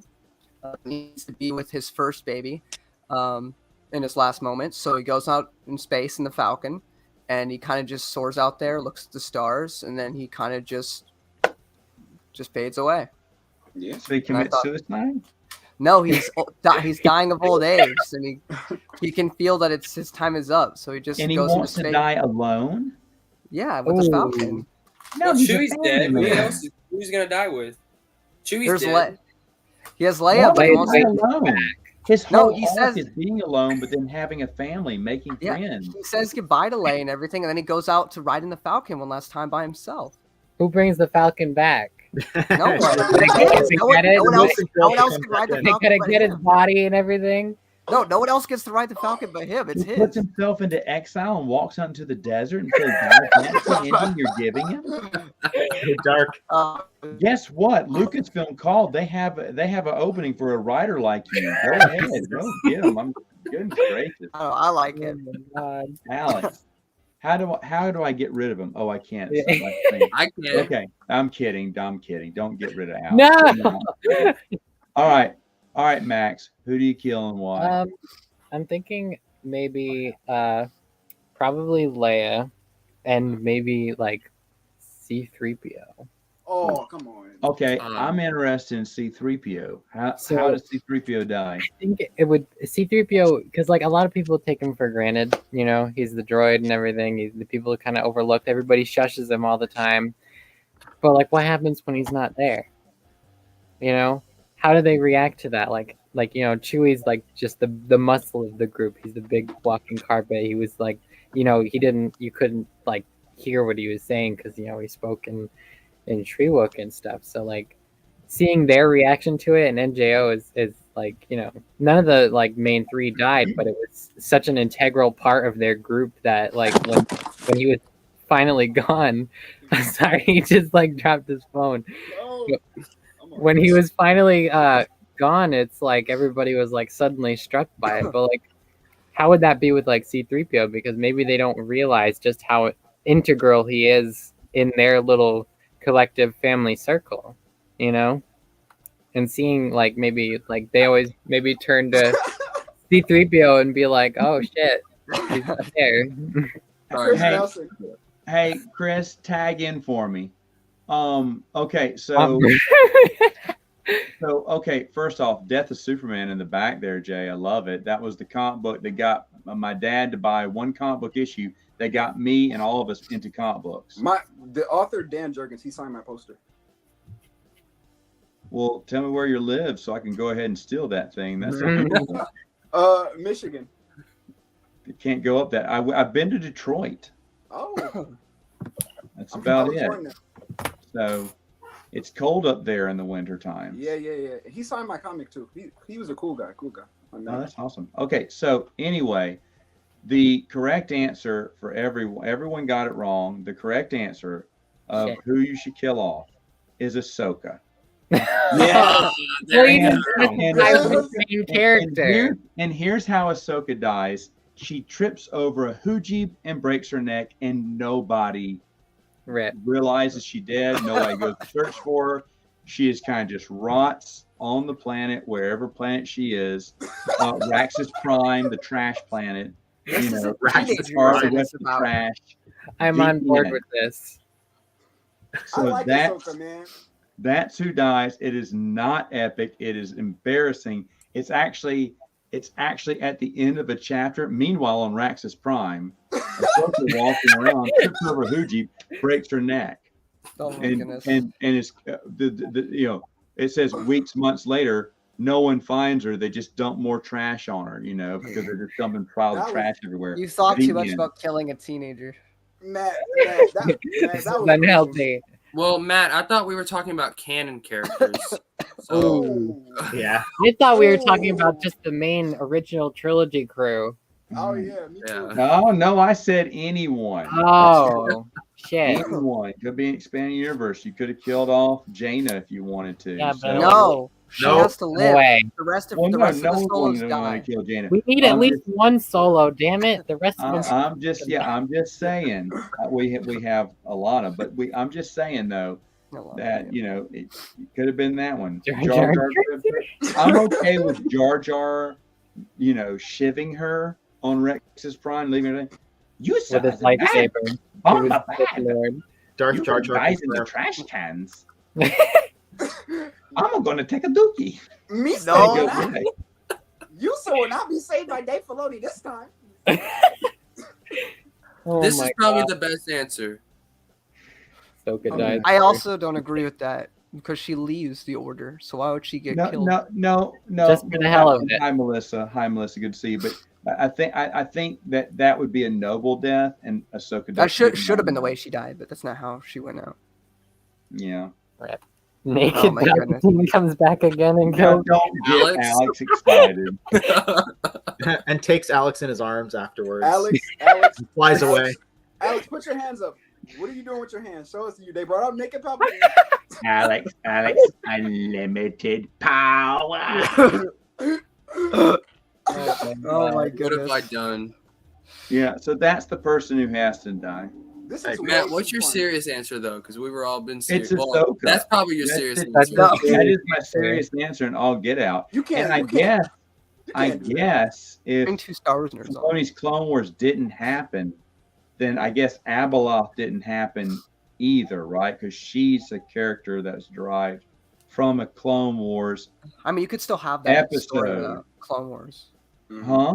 You could still have that premise without the Clone Oh, Wars. okay. So you're going to keep part of it in your head canon. You can still keep Mortis. Yeah. And get You rid keep of the everything. Mortis thing. Mortis was I'm cool. telling you, you want to separate them, but you don't can't. have to. And plus, not all Clone Wars was bad. Not that I'm going to be the biggest defender of Clone Wars, but it wasn't all bad. Yeah. I'm a fan of Ahsoka, but obviously Dave Filoni is gonna milk her. You Dave just Filoni's- upset Matt. me. Triggered him. You just Matt is I know. flabbergasted. But What did you Dave, say? I like No, I'm sorry. I must have low blood sugar because you said something and my eyes went dim and just everything just kind of.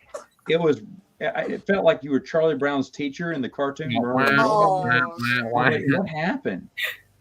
I'm sorry. Maybe it's me. I'm old. I probably had a heart murmur or something. But go ahead. Okay. No. But Dave Filoni is milking her dry, man. Dave Filoni is milking. I didn't see that episode. That must have been the new It was a religious experience. So Oh yes. And the Ahsoka. Wow. Oh my Yeah, goodness. wow. No. See, now everyone's just mad because I thought of Ahsoka. No. This why did one I think of It was that? very shocking. We didn't expect that. I mean, It I really knew that wasn't would be your that answer. Such an endearing character.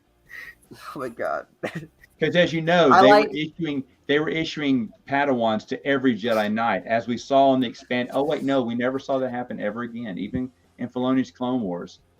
Yeah. Right. But Matt, if you Yeah. hate Ahsoka so much, then you have to give Karen Travis props because in No Prisoners, he has this epic moment where Pallian tells her to stop dressing like a skank and to wear clothes on his ship. And that's what he says that basically. He No, doesn't it's say great. skank, but he's like, put on No, clothes you on won't my be ship. dressing like that. Yeah. I mean, yes. Put on some clothes, Absolutely correct. or I'm going to slap the taste out of your mouth. Yeah. It's okay. No. I think Pelion says like this is not proper etiquette to wear on a naval bridge or something here. Yeah, he's like, and she's like, but no one else tells me to wear anything else except for this tank top. And he's like, yeah, well, you're on my ship, and on my ship you will. Yeah. So I thought I you just want, wonder what was you want going to be called Commander Ahsoka or Commander Ho. And then Pelion drops his mic and walks away. Well, Matt, don't forget though, Callista and Ahsoka were friends. Don't Oh, forget that. Don't that's forget true. that, Matt. That's true. Well, here's the thing. Because, like, poor child. Uh-oh. You were so hideous and so useless. And I feel sorry for you because nobody likes you. Yeah.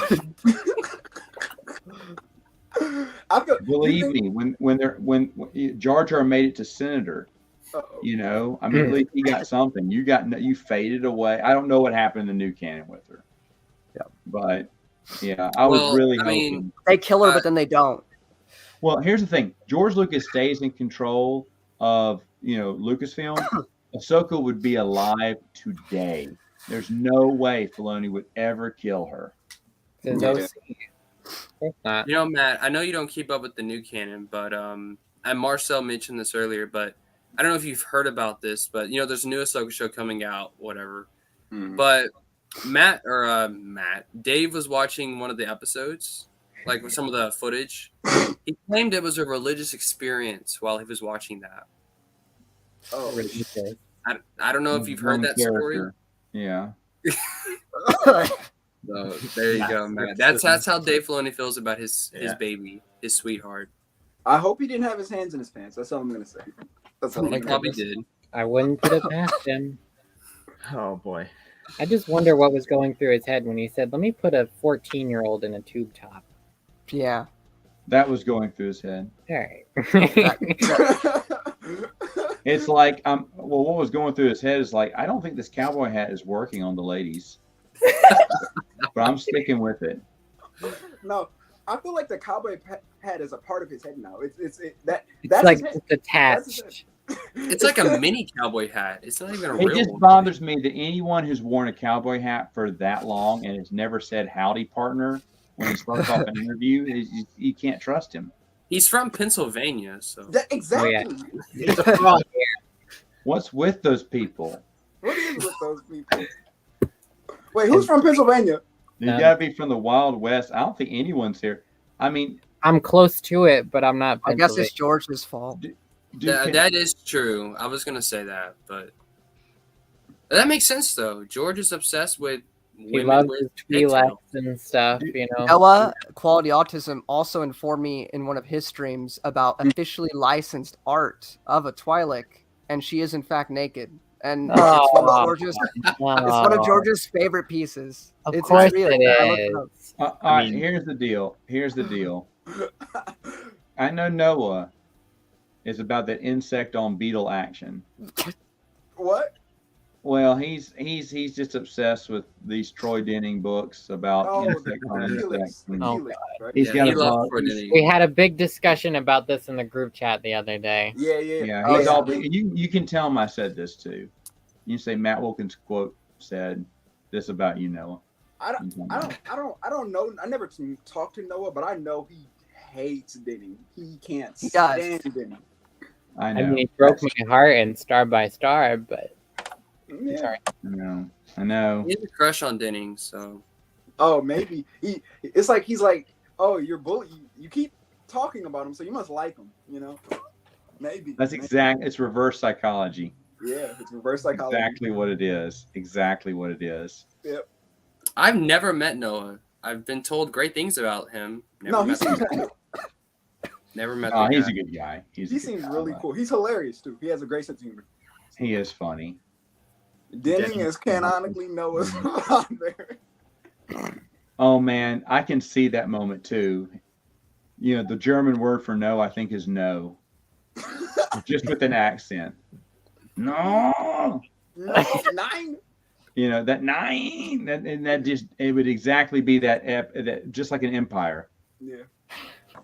That's No one ever told you what happened to your father. Troy Denny and your father. No. Han Solo. Han Solo. And who's my mother? Karen Travis. That's like an unholy trinity. That is, I'm telling you what.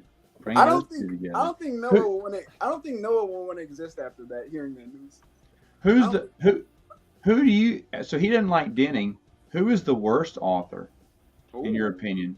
Who, me? Yeah, in the expanded universe. Yes, Jay. We'll start with you. I haven't read enough EU, but from what I heard, they say I heard people. Steve Barnes, Obsessive Deception. They say it's boring. He's as not hell. the worst. He's not the worst. No, I'm thinking one. It's straight to my head. Who's the worst? Barbara Yeah. Henley. No. Barbara. Not Barbara Hamley. Karen. Wait, Oh, Marcel, Karen- that's a little bit of hate there. I can't. I mean, Planet of Twilight, I'm kind of on board with you, Yeah. but Yeah. Show of the Land Jedi Twilight's wasn't that garbage. bad. People do not like Karen Miller, from what I heard. Yeah, Karen Miller's the worst. She's garbage. Everything she writes is like fan fiction. What did cannot she Is write that for what you were life. gonna pick, She Alex? She wrote Clone Wars, Wild Space, and Stealth and Siege. Stealth and Siege is abhorrent. It's the worst piece of garbage I've ever touched. And Wild Pretty Space barely has any redeeming qualities. All it has is the Bail and Obi-Wan scenes, and even those are like The rest of the book is garbage. They go to the Sith planet that's And never he's like- existed before. They just make it up for this book. The And Exegol? he gets not Exegol, but he gets this like sickness, and in Stealth and Siege he gets this girlfriend that he never had before. Or it's not even a girlfriend; it's just a sex buddy. It's literally just somebody he's had sex with. I And understand. gets- Palpatine wasn't featured in those books. I Yeah, understand he that, is. Alex. That's part of those But- books because he roasted everybody else. Not enough. Not enough for Alex. Not Anyway, Max, it reads like fan fiction. It's garbage. Max, do you have a favorite? I mean, a least favorite author? Not particularly. I haven't like expanded my horizons, but like beyond like a handful of people. That's fine. So I can't really say for sure. Matt, that's a hard Chuck question Wendig. for me.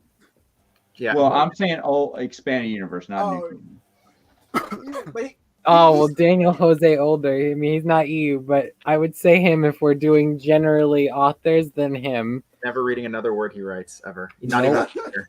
Not even on Twitter. Who's Princess Older? Did you hear what happened, Matt, Oh, No. on Twitter?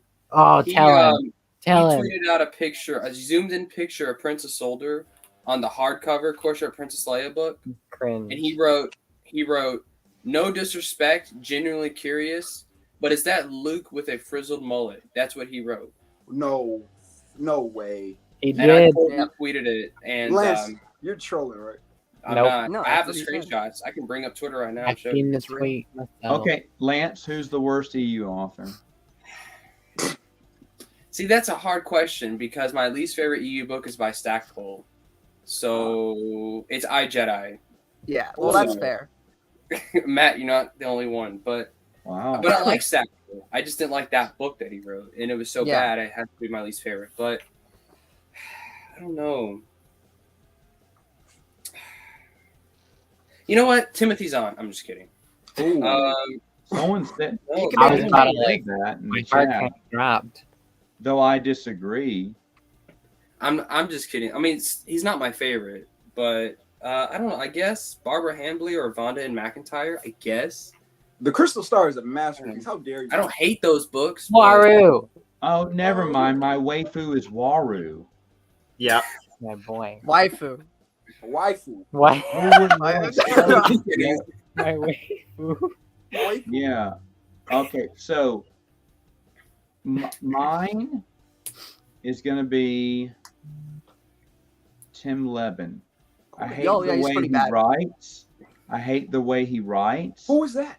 He just He did Dawn of he the wrote Jedi. Dawn of the Jedi novel. Um, What's it called? Into the Void. Oh Sorry. yeah, Into the Void, which is where you throw that book. Yeah. And, he that's what can't I did to it. He can't write, Jay, because I've read another book of his because he wrote for Firefly. They keep bringing this guy to write for different IPs. Why?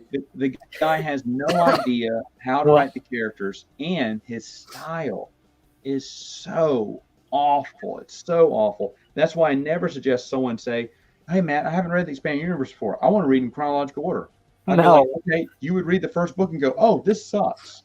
Yeah. Don't read the first one.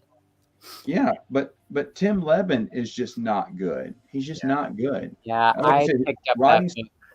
Bad. Have you read it yet, Max? I started it and I had to stop because I couldn't stand it. It's a great bedtime story. Well, no, that's not the bedtime. The Good Alan nightmares. Dean Foster Clone Wars book. Oh, approaching Name of storm. Oh, That it's perfect. another awful Yeah, one. the approaching storm should be the approaching nap because that's what it feels like when I start that first page. The Oh, here it comes. To episode 2.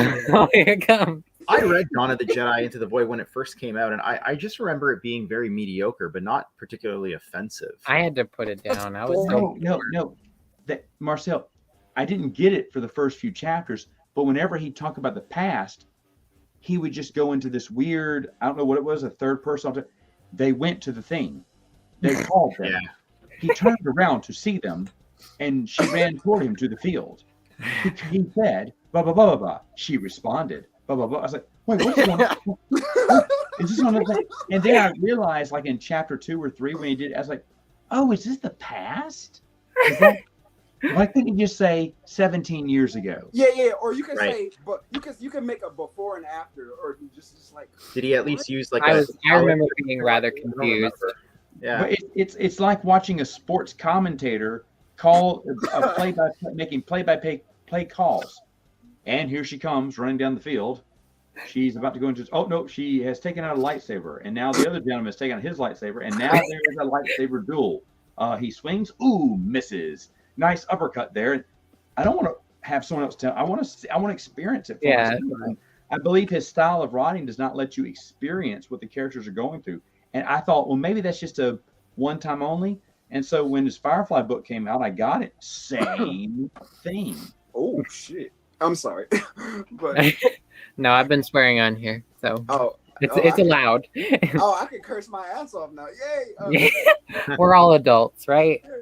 No. Well, I'm sorry. All right, Lance, Lance is a child. ourselves. I'm not Right? 18. I'm You're sorry. not 18? I was gonna get you like a signed Dave Filoni thing for your 18th birthday. I don't know, like maybe like a cowboy hat or like a card or something. Put it on Ahsoka I the mean, you can Dies. send it to me and I'll burn it on camera. Oh, we'll have a stream of you burning stuff. You're gonna throw in some bad books in there. I was like, like how you pay for those cameos and they come on camera and they like do like a 1 minute like, hey, happy birthday, Lance. I want to pay Dave Filoni one. I'm gonna throw up a Kickstarter in the EU community and just like, Hey Lance, I hope you enjoy your 18th birthday, and I hope you're looking forward to Ahsoka in 2023. And I'm going to watch that just to make fun of it. So I'm very excited for this Is commentary. he on that service? Huh? Is he on the cameo? no, I don't service? think no, I don't think so. But it would be hilarious. I would would be. legitimately throw money down for that. So Hold on. Sending Because you a if free Troy cowboy Denning's hat. on there, I'm gonna pay for him to give Noah a message. Oh, that was great. It will help. Oh man, that would be- No, but next time if I ever get to see him again, I'm definitely gonna get a book of his and say, hey, can you autograph this for a good friend of mine? hey Matt, Blue Pig wants you to answer this. Sure. I already have a wife, so why make a sequel? And if I did, I don't know. I don't know what I do. You know, that was for the Crocodile Hunter. Blue Pig's talking about a very old. I used to do like little spoofs on my channel before I got. It was before I great. went movie for Star Wars. I need a I Love English too stat. There you go. I wrote that. I By have the a way, question. that's original song there. I'm friends with Troy Denning on Facebook. I have a Cody. question. What characters do you got? What Star Wars character do you hate the most? Who wants to go first? Don't even get me started. Admiral Holdo. Oh, okay. I hate her more than anything. I hate that character. Discount Winter. Yep. Discount Winter, yeah. Discount Winter. That's the best way to put her, and That's I've a never great heard one. it like that. I Yes. despise that character more than I love Laura Dern, but I despise Holdo. All right, that's fair. Yeah, Laura Dern's great. Matt's answer is Ahsoka next. Matt, besides Ahsoka, who would be your least favorite? Cornhorn. Stinky the Hut. Don't talk Stinky about is Lauren. Hold on. I just Let thought me that'd be think. Matt. Who would be my next that I just did not enjoy? That's a hard question. The character that Oh, Dave no, Filoni played in that's not. Mandalorian. Kara Holt. Who? Oh, okay. Kara Holt from Night Night Errant. And by the way, Jay, that's what everyone should say after I say Kara Holt. They should say who? 'Cause For Night Errant. I read several comic books and not a novel about her, and I still don't know who she is. You don't know her character motivation for flaws or nothing? No. She's a nothing. She's empty. I know she's annoying. Yeah, there's like nothing there. Reva is the new worst. Melissa Lord says. I agree. I don't know. I don't hate anybody. All right. Maybe Vicky Shesh. Oh, that's right. Marcel's Oh, I Canadian. think Yeah. Marcel's Canadian. You can't Ah. ask him. if he Oh, hates exactly. Yeah, I can't hate There's anybody. I no- am patiently no- awaiting her demise. In the Canadian dialect, there's no word for hate. That's Yeah, right. yeah. I They're feel too like nice. I feel like if Canada got nuked, they will apologize for being nuked. Oh, That's we're I'm probably- sorry. I say sorry a lot, so it's not just like a meme.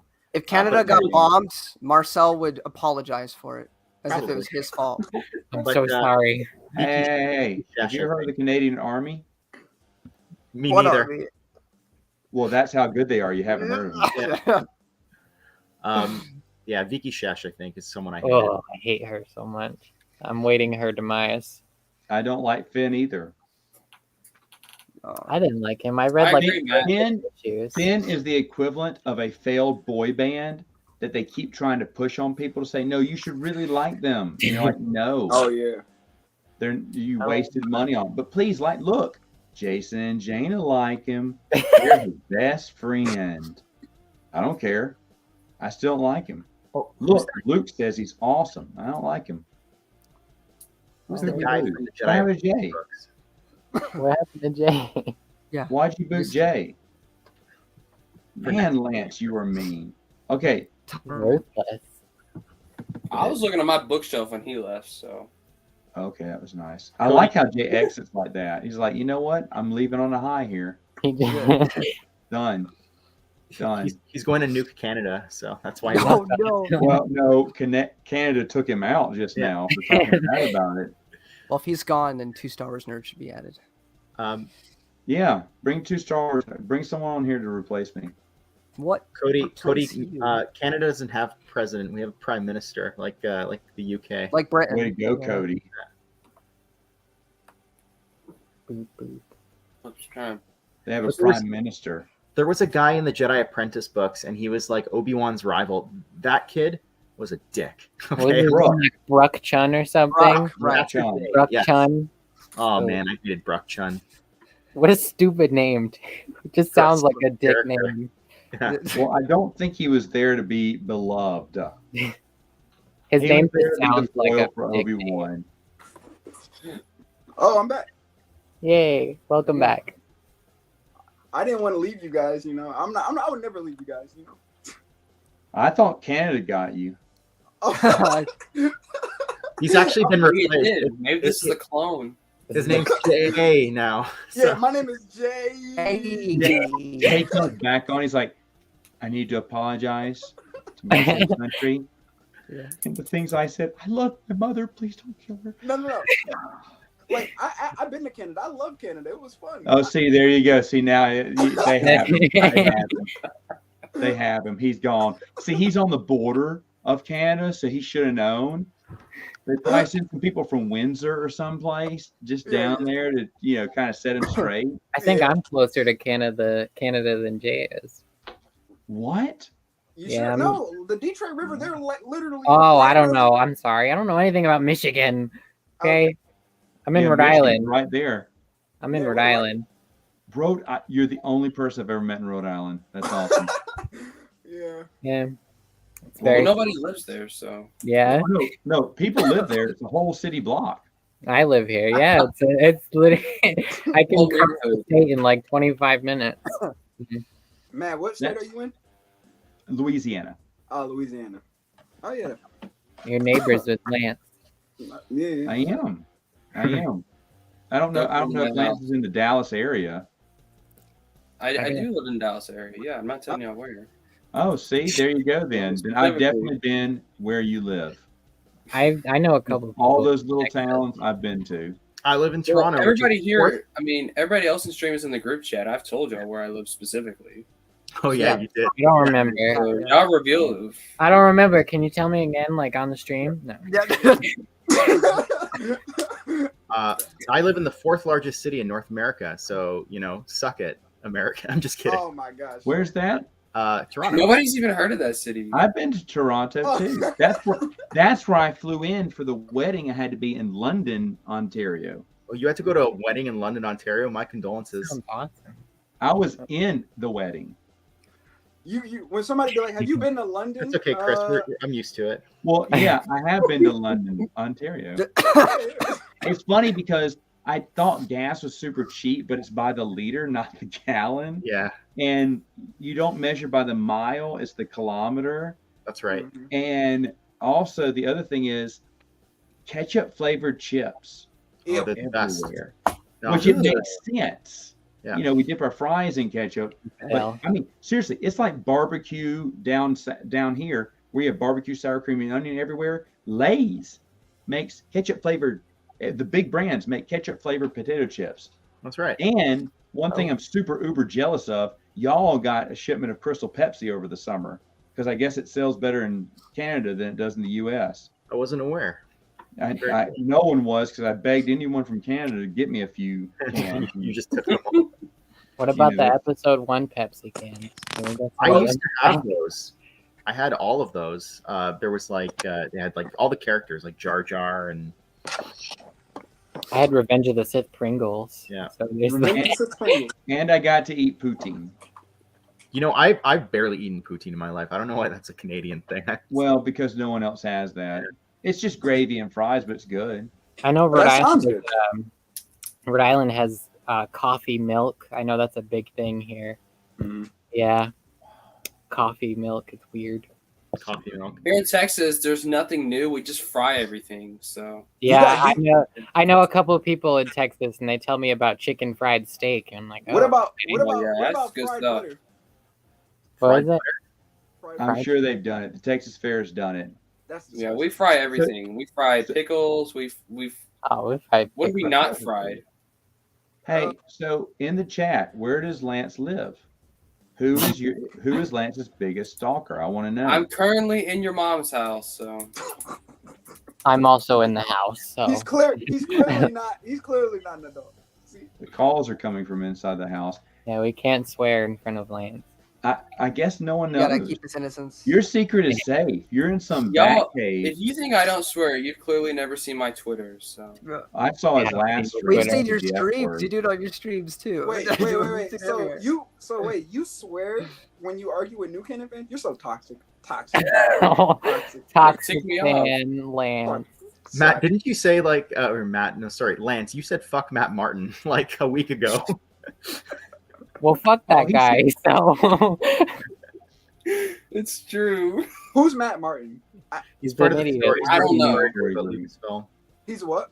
Part of the story group at Lucasfilm. he's the Okay. Kara Hole of Lucasfilm. Easiest job in the world. They don't do anything. So Here, I'm going to Yeah. guess in the private chat. Smart man. Let me see. We'll do Guess my I first it wasn't. I guess. didn't swear that much. I do want to say though, because Blue Pig asked earlier, we call potato chips here. Okay, we don't none of this like British like fries, chips stuff. It's the same words that you guys use. The same Again, vernacular. I've said this before. Canadians and Americans are the same thing. It's the Well, same country. Alex apparently It's- doesn't think so. So It's like Sri Lanka and India. I mean, it's the same thing. the other day I was talking to Alex. I was like, "Yeah, the only thing we really differ on is the gun issue." And Alex is like, "Yeah, that and a few other things," and just never told me what those few other things were. So Uh-oh. Well, I mean, Justin Trudeau wore blackface, and our president hang out with KKK members. So yeah, what's the he difference? did indeed do that. Canadians are So- not me, obviously, one I know or associate with, but there's a lot of racism in Canada, a lot, and when we all like collectively pretend that there isn't, but there is a lot of. And here I thought Canada Matt, what was. are you laughing about? Marcel goes, yeah, there's a lot, not me. Not me. There's a lot of other ones. Yeah. that- Not them, Marcel's not me. the exception. No. to them. There's a clone of Marcel who's the racist one. Yeah. Yeah. Yeah, there's an opposite. Marcel. There's like an unbearded version of me that's. Yeah. And where's the floaty hat? Yeah. I'm just wondering when someone's going to come down for Ahsoka for wearing orange face because I don't think that's her true color. Orange face. She's Ashley like- Eckstein, who voiced she's like- her, she's like a actually did Oompa orange Loompa. face. She's like They did. Yeah, the Ashley Eckstein who voiced her did like the whole like orange face makeup thing, and with like she cosplayed as her at one point. Cancel Wait, as Ashley she was- Eckstein. Okay, she cosplayed as her, but she didn't dress up as her to do her voice, did she? No, that would That'd be be weird. really funny. That Dave would- Filoni that'd be required it. I'm sure Filoni dressed up as her when writing the episode. hilarious. Are Canadians at least better than Germans? I feel like probably not. I feel like we're probably just as. Oh, no. or bad as- Canadians are fine. Yeah, They're fine folk. Even They're very many. nice. All my folk. They'll Canadian work hate y'all a just- boot. all my Canadian hate becomes because I watched How I Met Your Mother, and there's a lot of jokes about Canadians on Okay, there. I've never heard a single person in my life other than on TV say the word a boot ever. A boot. Yeah, I've never heard that in my entire life. I've heard that. I heard it. I know it's cliche, but I've heard Canadians speak like that. Oh, And man. the wedding I went to was a Dutch Dutch wedding. and that thing was long. Oof. I do say a lot, so that is You kind say of what? a. A. Hey, Hey! Hey. like, does anybody remember the Disney movie Brother Bear? Yes. Yeah, Yes. with Vaguely. with the mooses. That was my first introduction to Canadians. They would just That say, was your "Hey." first introduction to Canadians. Okay. Yeah. Yeah. Love Brother Bear. Disney That's taught funny. me about Canadians. Alex, is that all you needed to know about Canadian culture? Yeah, Brother they That was say, it. "Hey." He said, "Watch Brother Bear." Got it. Check. Yeah, Let's yeah, move yeah, on. yeah. Let's see. Exactly. Movie about Germans. Oh, Raiders of the Lost Ark. Okay, I'll check it out. Oh, I guess Schindler's Germans. List. It's funny because Noah's face melted when he read Legacy of the Force. Yeah. Just like the guy's face melted when he opened up the ark. So. Yeah. Like some Play-Doh or something. Like Cody says his first introduction to Canadians was through South Park. Me too. Matt, you In said- terms of understanding how other people viewed Canadians. Me too. Matt, you said you went to a Dutch wedding. It was the longest thing ever. Yeah, that thing lasted. I think it started at 2 in the afternoon and didn't get done till 2 in the morning. Jesus. They greet everyone outside as they walk out of the church. That's where you meet and greet them, the bride and groom. And then they take pictures forever. You know, pictures can take an hour or so. Then they made it to the wedding dinner. Yeah. Then we ate, and then everyone, wedding party did speeches. Then anyone in the crowd could do speeches. Then the bride and groom played little games. Then it was time for a dance. And I was like, wow, it's 10. Because I remember thinking it was 10 o'clock at night. I went, I can't believe everyone is still here. And my buddy goes, oh, they're just waiting for the midnight buffet. I went, the what? And at midnight, they brought out a sandwich, build your own sandwich buffet. I was like, when does this end? My Are there no at midnight 6. buffets in America? That's like And that's it- like, Only the and- ones you take to your kitchen. And at 2, they started leaving. The bride and groom left. I was like, I don't know what you're going to do. Yeah. Pass out. Yeah, I had to ask because if you go to like some of those you go to certain churches, like a few black churches, that could go on for a long time, man. That could go on. The preacher can preach and preach and preach and preach and He preach. can. And it's weird because he's going to ask for an offering in the middle of the wedding too. You're like, what, dude? No, wait, what's going on? my But- wedding was like probably like 4 p.m. to like 2 a.m. It was Mhm. probably around that. It wasn't a Dutch wedding. My wife's German, but not Okay. Dutch. So Y'all do the long weddings then. Yeah, Yeah. is that a cultural thing?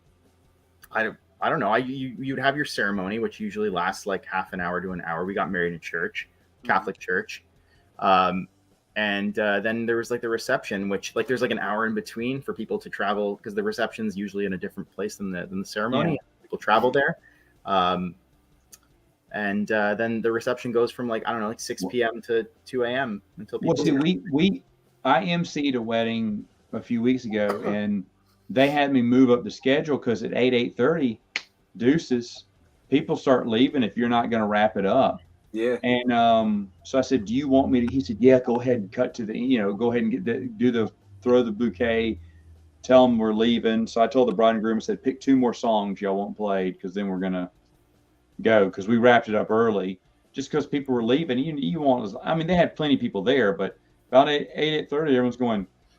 Yeah, I get it. I got kids. We got to get out of here. I stay to the end regardless, since you can't. The MC can't kind of leave.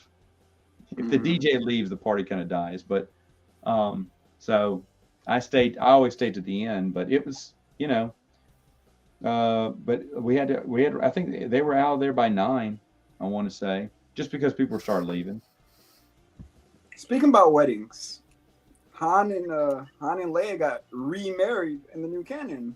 Oh God. Did anybody read Princess and the Scoundrel? Yep. No. No. Marcel did. Wait, are There's we only talking new canon now? He's gonna Oh. he's gonna click out. No. You drove him away. You drove him I'm away. sorry. He found it. No, it's He can't okay. He get was back looking in for an now. excuse. Lance, I keep messing with him. I keep talking Bring about killing two off Star Wars Lan- nerds on. I keep talking about killing off Lando. I keep messing with this guy. Yeah. Bring Scott Johnson back on so my Canadian conscience can be appeased. Oh, I is he feel Canadian right now. Canadian? Is he Canadian as well? No, but he left so I could join, and now I feel horrible this entire time. I'm gonna send him like 400 Canadian apologies. So Thank you for having me. Bye, Matt. Enjoy your All right. sleep. Bye bye. Nice meeting Don't you. dream about Bye, naked Matt. Ahsoka. always a Alright. pleasure. I will briefly talk about The Princess and the Scoundrel and just say very quickly how the wedding part was the only palatable part of that novel. So Oh God. they actually didn't do. Nice What to see about him. Alex, Matt? You forgot him. He didn't forget. Alex is great. The new canon is the Canada of Star Wars. Yeah, that's pretty much that's the case. Yeah, Oh, Rip. Damn.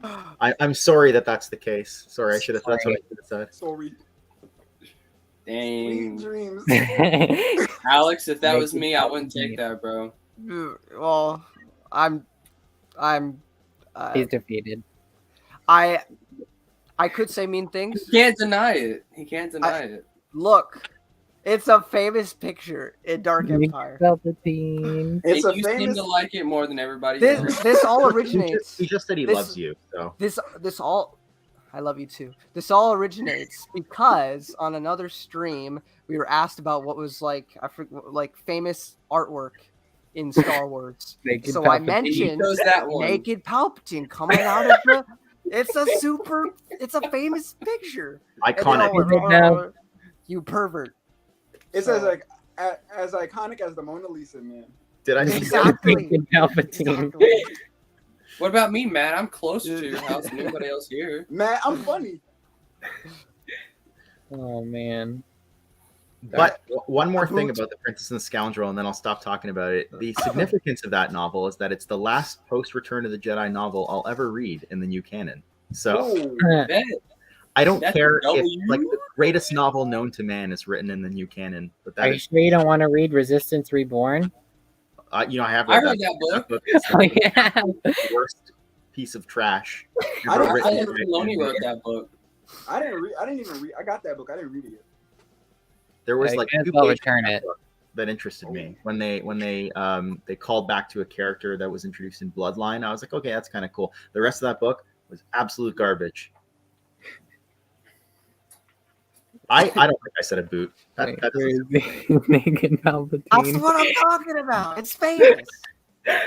Max can, yeah, I'll bring you some coffee milk. I'll get like 2 gallons of it. Oh, I man, will I'm, bring the ketchup chips. Matt, I'm sorry I scared you away talking about new canon, bro. I'm sorry. He just used that as an excuse and he needs to go to bed. Oh, okay. But He's yeah, got, the like, naked 4 Palpatine with kids. the fluids like dripping Dude. off him as he gets out of the cloning tank and stuff like that. Yeah, I know. Whew. Wow. You see, Alex Alex. really liked As soon as Alex started coughing, as soon as you brought it up, He got a little flustered when I showed the picture. yeah. He was like, "Whoa, okay."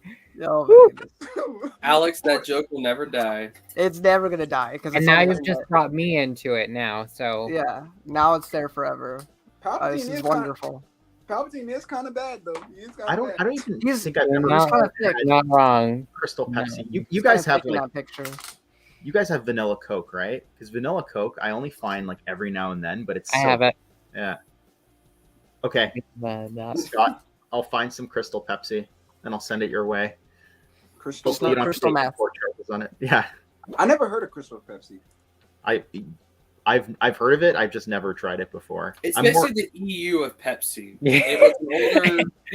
I'm It was more of old a- Pepsi that got discontinued, and it was recontinued. Let's hope the EU happens the same way, or that happens to the EU. Like but, really obscure in the Pepsi lore. yeah, That may all right. But all but right. everybody loves it. So, well, I guess not everybody loves the EU, but whatever. You hate the EU, you suck. The EU, Dummies, yeah. the EU is popular. It's not loved by everybody, but when it's loved, it's really really loved. You know, a lot of people. You know what I've noticed? I've been thinking about this lately. So like YouTube channels like Star Wars Theory, for instance, will make videos about like Mara Jade and the Yuzon Vong and stuff. I'm like, have you actually like read the stuff though? Yeah, Or did you seems just, like they looked get up a it from, like- Wikipedia article. Yeah, I was like, did you just like go to like Wikipedia or something? Like, have you? Like, I wonder. I'm like, has Star Wars Theory read like the Thrawn trilogy? Like, does he know these stuff? How dare you question Star Wars theory? You could probably ask him what books the Vong showed up in. He wouldn't be able to answer. No. Well, it showed up in Legends. That's probably what he's saying. I like the Star Wars Theory videos that have the all the arrows and the red circles. Oh, everywhere. yeah. It's like, oh, when did Anakin take a piss during episode 2? And you're like, all right, what do I get? Star Wars Theory did a video on like Nagasato, and Oh God. and he started making up like dialogue that I frantically looking online. I was like, I don't think Sato ever said anything He like actually did this. that. Yeah, and I think he was just like making up random dialogue. Maybe it was in one of the source books and I just missed it. But I was like, I think he's just like putting words in this guy's mouth. Like he's No. Call it How what it dare is. he? No, call it what it is. He's fucking freestyling. He's just saying Yeah. stuff. You know, and there was another video he made. He made a video about Jason one Oh time. God. Oh, I saw original that. Kylo Ren, And he said. put a picture of Ferris Olin in it. Like, I Right. mean, in fairness, though, they kind of look similar. They do, kind of, but it's still. but it proves he didn't do his research. It's Yeah. like, I wrote this Yeah. down. Ferris I haven't Olin looks more read like those Anakin books Solo, I think. Wait. What about Mike And Zero? Blue Pig, I'm gonna give you. Oh COVID. my God, Mike Zero. What Jesus. about Mike Zero? He like photoshops like Karen Gillan as like Mara Jade on his really shit Right. thumbnails. It's Right. so bad. I love his thumbnails. It would have Thrawn, Ewok, George Lucas. George Lucas is coming back to rewrite Have an you seen Ewok his- trilogy. Have you seen Wait. his Vader fan film? Huh? Mike you Zero. seen it? Oh, Star Wars Theory. Yeah, Yeah, it's yeah. his Vader fan. If you Yeah. pause it at the right moment, you can see that all the stormtroopers are wearing Crocs, and it's really funny. But Hey, I mean, gotta be comfortable on the job. like, that's true. You know, Tarkin's actor, he was wearing slippers, I hear. Yeah, but he Right. was out of frame though. You couldn't see him. Yeah, we couldn't see it though. I have an EU question for Chris Nelson if he's still watching, and it has to do with the food because we were talking about like Crystal Pepsi and stuff like that before. Because Chris collects all the promo materials for the EU. Were there any food or drink based EU promo materials that were ever put out and for anything?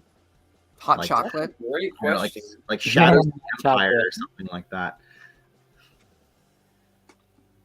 Just pick up hot chocolate at the store. You got some merch. Yeah. Okay. Yeah. There you go. The fluids that Naked Palpatine was in. Did they sell those? Did they sell that? Just like bottle them up and sell Maybe them. on some Like- adult websites. It's like the bathwater that whatever that person's name. Oh, was. yeah. Water. Pokimane or Naked something. Palpatine Cocaine. bathwater. He probably would sell those. Hey, I'd buy it. Someone used to make EU promo tea, but it was unofficial. See, this is why Scott Johnson should be on here instead of me. Scott, you're still free to come on, man. We got There's still a spot. Yeah, Scott, join us. You're better than Matt anyway. Anyway. Matt's boring. I don't know if Titus is going to be watching this tomorrow, but I do intend to go back into the chat and read his critique. Oh, of Oh yeah. So he- way earlier, he was talking about how his biggest issue, I think, with the Legacy comics is that his character change isn't until the very end of the comic book run, which I think we discussed, me, Lance, and him on a way old stream. But he's like, my issue is that his character doesn't completely change till the very end. And he also mentioned how Kay cheats on Delilah, and yet Delilah still loves him, and all that. So, I mean, it's fair with the cheating one. I mean, he was a little bit under the influence of the dark side there, but you know, that's still messed up. I'll give him that one. But as for him changing till the very end, I mean, it was a different character than what we had before, and he still became a hero by the end. Now, if he just kept being a jerk for all of it, then I'd agree. But he does change, so I don't mind the length. Hello. What's going on? I love it. Naked. Hello, Palpatine. Scott. Welcome back. I Thanks never, for I having haven't, me I back haven't, on. I haven't talked to Scott before. What's up, man? How you doing, Jay? Nice What to else? meet you. Scott's part of like he's part of like the Chris Nelson, Matt Wilkins. I'm not aging you. here, Holy Scott. Trinity. Old Holy guard. Trinity, dude. He was a. Yeah, go I'm ahead. not that old. Yeah, I'm not No, that no. old. I think I'm more your age, Marcel. Not, Yeah, I not think that you and old. I are, but like that's what I mean though. Like you remember the days of the forums. Like those were dark days. Yeah, I did a lot of my reading pretty early on. Like I got into the EU, I think like 3rd or 4th grade. Yeah. So Wow. Yeah, that would be probably around the same for me. I Yeah. think it was pre episode 1. Put it that way. It seems like it was forever ago. fun for me Yeah. too. I remember You're old then. they were releasing stills, and there was like one still of Qui-Gon fighting Maul in the desert, and I was like, this movie is going to be the greatest movie of all time. I actually really like the Phantom Menace, so it is. I love Phantom Menace is good. Yeah, I didn't like it initially, even though I think it was meant for like our age group. Yeah, me too. I like the pod racing, and then slowly, like as the No, Jay. kind Jay of keeps dragged down. on, I liked it then. In fact, Yoda Dark Rendezvous, that was like that book single-handedly got me into the prequels. I got to read. That got me into reading the Republic It comics. is a really good and, one. Yeah, it's really good. Dark Rendezvous is probably the best of the Clone Wars novels. Me and like Matt like fangirled about it like earlier in the Yeah. stream. I was Yeah. listening to that. Yeah. Followed closely by MedStar. MedStar's really good. I As can for the read rest of the Clone Wars novels, Labyrinth of Evil, and then after that, it's kind of pick your poison. It's What's 50-50. funny is that The Approaching Storm. No, before Matt you does- guys had mentioned like your critiques of Approaching Storm and like Seth's Deception, I was like, I should read those. But then like I started hearing about all this, so I was like, never mind. I'm having so many technical issues.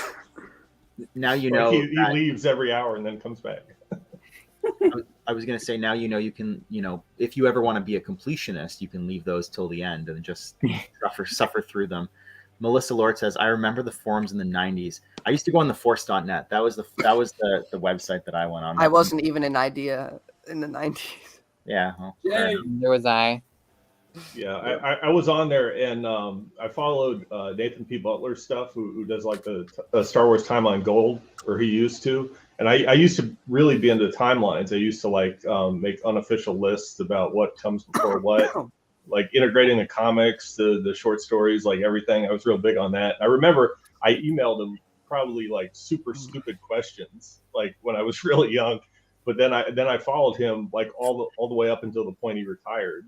And when he was selling off his collection, I got a couple of pieces, That's so cool. just as like mementos from his collection. Now, Scott, was there ever a point in time where you just like you were done with the EU, you didn't read it or anything like that, or was it pretty consistent throughout your life that you're like, I'm reading these materials?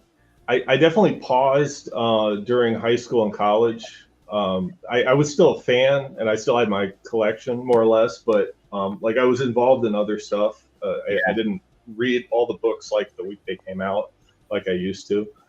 So yeah, that was pretty much like during I think like the Dark Nest series and maybe the last few books of the New Jedi Order, that kind of thing. My bad if I keep Exact running same. and leaving. No, it's all good, man. Yeah. Exact same for me. I think Dark Nest was like the last thing that I read and then I had to go back last year and read Legacy of the Force, but I think we are pretty much the same age. That sounds about right. It's like after I graduated college, I was able to like fill out my collection. And ironically enough, it was as like the EU was winding down. I don't think they announced like the decanonization yet, but a lot of people were dumping their collections when Disney bought Lucasfilm. So I was able to get a lot of my collection really cheap. And that was good because like I had moved around since then and I sold some stuff off because it's like so hard to move everything. Like I couldn't imagine moving now with my collection because I started collecting some of like the promo items that Chris talks about, and it's just like it's ever expanding, man. I always need more shelves. I always need more space. Man, what you laughing about? There was I was talking to Alex about this earlier today. There was a stream that Chris Nelson did 2 weeks ago. It was like maybe it was last Saturday. It was last Saturday. And he flashes something across the screen. Right. 1 hour, 48 minutes, and 22 seconds into that stream. I know that exact second because we were talking about it earlier today. Yeah. And I tried to, I need like some CIA technology. I tried to like stop it, like enlarge computer, like freeze frame it. I think, I'm not actually not going to say what I think it is. What is it? Well, I freeze framed it too. It was blurry. No matter which second you try to freeze frame it, it was blurry. I was hoping it was like some sort of advanced reader copy of Escape from Dagu. That's you what know, I thought. because like they used to. I used to have a couple of them. They used to like send out review copies, and they would have a slightly different cover, like with something at the top.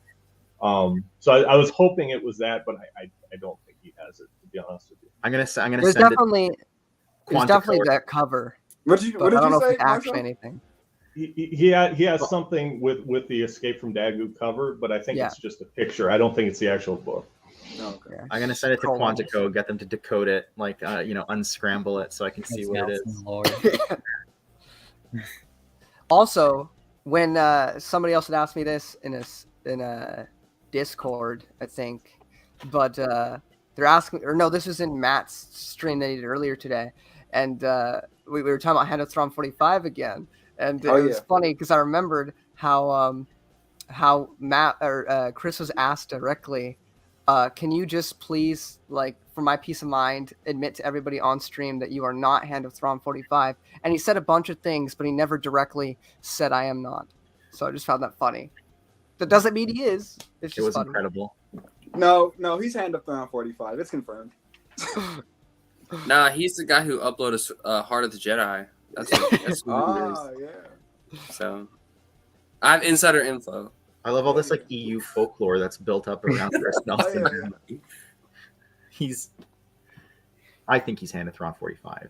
I think he might be. Yeah, that's my personal. Seems My reasonable. personal headcanon. Just like the folklore. There's folklore about Troy Denning being Noah's dad. And Yeah, exactly. Yeah. Matt Wilkins is my dad. I have a video about him. I was saying, these old wives' tales. I was saying to Alex earlier today, I was like, if he's not Hand of Thrawn 45, then he's a genius because he was trying to smoke Hand of Thrawn 45 out of hiding, or to get them to reveal themselves. Because if he's not denying that he's Hand of Thrawn, there you go. Max is Hand of Thrawn 45. No question. Oh, what is this? Hand of Thrawn 45. Someone can explain it better than me, but I just want to finish my point. Because if he's not Hand of Thrawn 45, but he's not telling people that he isn't Hand of Thrawn 45, then the real Hand of Thrawn 45 is going to come out of hiding and be like, no, actually, I wrote these materials. I'm Hand of Thrawn 45. Yeah. End game. Okay, someone else can. I guess I'll explain who that is. Hand of Thrawn 45 wrote a bunch of fan fiction, and he's most well known for writing a Sword of the Jedi fan fiction. It's so well known. There's even some printings floating around. I've seen pictures of them. Mm-hmm. But I've heard it's not that good. So I haven't read it.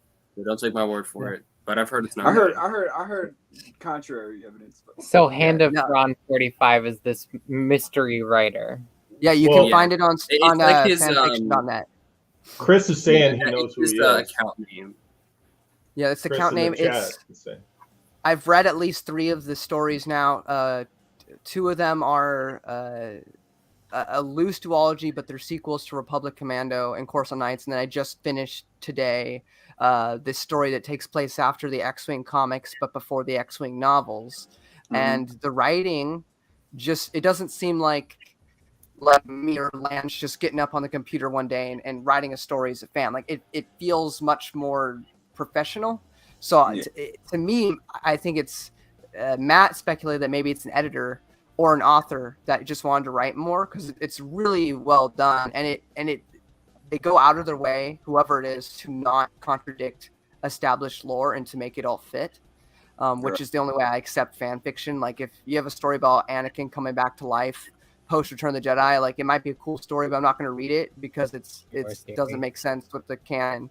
So, but I want a Jar Jar. Yeah, that's what the stories are. A what? A Jar Jar trilogy. I'm down.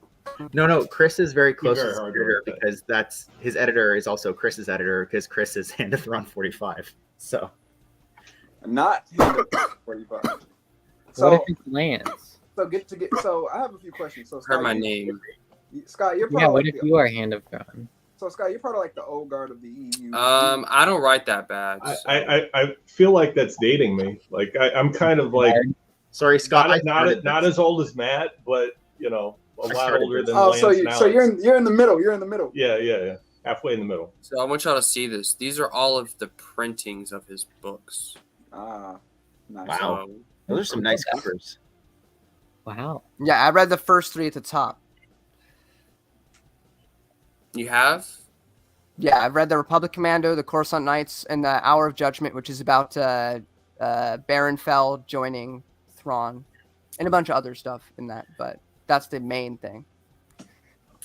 I'm actually convinced Wow. Max is Hannah Thrawn 45 right now and is just playing dumb because we all know how much she likes Jaina Solo. So Oh yeah. he would write a sort of Jedi trilogy.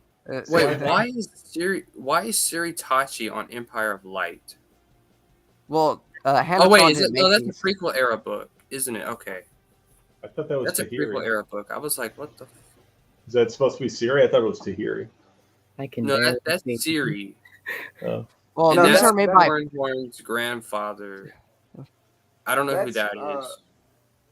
Those are Well, the there's that's the great. Well, Yeah, these aren't that's- made by Hand of Thrawn. These are fan pictures that were collected from online. So yeah, those are already pre-established characters, but they're trying to Yeah. use it. Somebody used it for the new characters in that book, basically. yeah, Oh, well. because I Hand of have Thrawn didn't make heard- those covers. I heard Hand of Thrawn was possibly Paul Urquhart, who was one of the editors of some of the essential guides. I think he's the author, the one of the main editors of the Essential Atlas. But I don't know if that's true. Scott, It's Dave Filoni. Chris says he knows he. It's definitely not Dave Filoni. There's no chance. can you of that. imagine? Scott, how did you get kicked out of this EU group with Okay. with Nelson?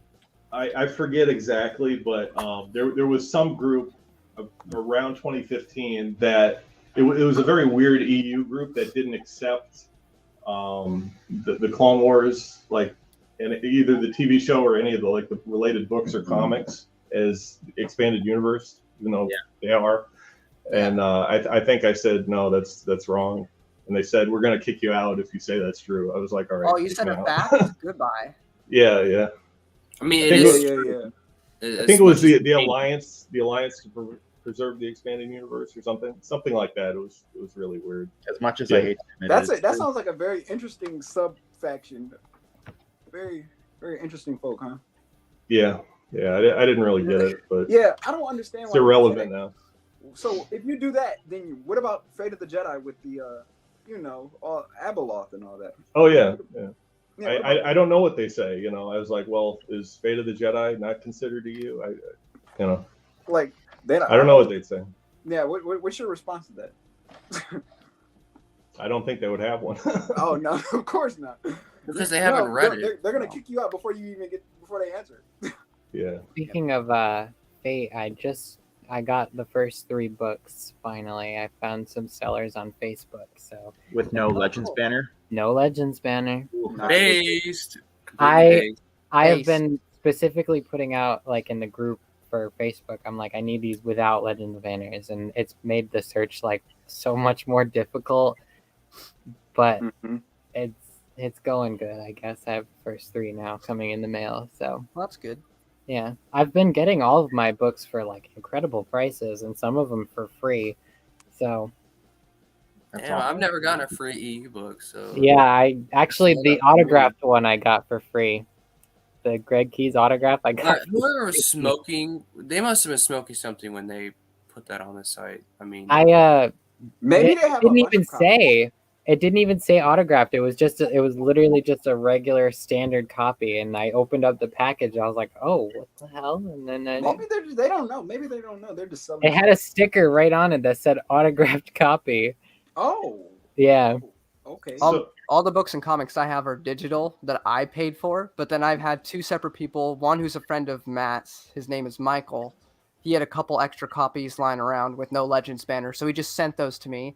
And then Quinlan Voss, who you might have seen on some of these comment sections before, has also sent me a whole bunch of books. Like, they were in like big boxes and everything. So most of my physical books come from Quinlan. So it's pretty nice of him. So I got all mine from thrift books or Mercari or Facebook. I browse eBay every once in a while, and there was one time I came across Jason Fry, and his username was actually Jason Fry on eBay, and he was selling his collection, I guess, or his EU collection. There was no new canon books from him, but he was selling Visionaries, and I have Marcel, I have I'm gonna rob his copy of Visionaries from like his collection. This is my only Star Wars signed thing. It's John Ostrander. That's That's pretty awesome. Yeah, I'm gonna get the Edge of I love Victory again. What, is that a religious experience? maybe not, Okay. because that would be kind of weird. No, it is a religious experience. Don't lie. That's true. I just didn't want you guys to think I was weird. So Yeah, I have. This is my only autographed Star Wars thing, and I got it by accident. I mean, that's I pretty don't sweet. have no autographs. And for free. I had a free book Wait, credit, and I used wait. them. I do have an autographed Star Wars thing. I have a picture with Mark Hamill. That's pretty awesome. And I also have an autograph from Billy D. Williams. Oh, that's wow. cool. That's really cool. Although I got to say, Billy D. Williams was not like the nicest to me, but Mark Hamill was like super nice, as you might expect. Like put his hand around my his hand around my my shoulders, and kind of like, like it was a nice picture. Oh, okay. Yeah. Kevin J. Anderson. Oh, autograph. Oh, it's awesome. I Just got got a, that a couple days ago. I got an action figure and a poster of the Moff Gideon action figure signed by the actor from this movie. Giancarlo? Giancarlo Esposito. What? Wow, very Yeah. cool. That's awesome. Yeah, I met him at the Detroit Motor City Comic Con. That's sick. So cool. I mean, I've met a celebrity, but he wasn't from Star Wars. Yeah, that was real cool meeting him though. Michael Rooker. He should Oh, be. you in met Star Wars. Michael I feel like Rooker? Michael Rooker should Yeah. be in Star Wars. I I would also love Michael Rooker. And I'm a Walking Dead fan, so Michael Rooker. Ooh, I mean, he was only in the first season, really, right? I think he came back for like, some he was flashbacks. in the Yeah, first the season third. for like the first episode, and then he came back and played a major role in the And third season. third That's one, right. yeah. So forgot about anyway, Yeah. I have to go. So Rip. I have to get up early tomorrow, church boy. So I got stuff to do. Are we gonna? We should stream tomorrow because I'll be available tomorrow. Literally. That's the issue. I have church, and then I have to go to work. Well, I'm actually off on Monday because we have Labor Day, so I may be able to stream I'm tomorrow working. after work. But I work till 5 on Monday, so Oh, okay. yeah, well, I'm gonna have to go. I hope y'all have a great night. Thanks for joining, all of y'all. It was great, guys. Everybody else in chat, thanks for joining. Matt, I know he's not here no more, but thanks for joining anyway. Y'all have a great night. you All right, as good stream. well. Good stream. Bye Take care, bye. everybody. Good night, Bye. everyone.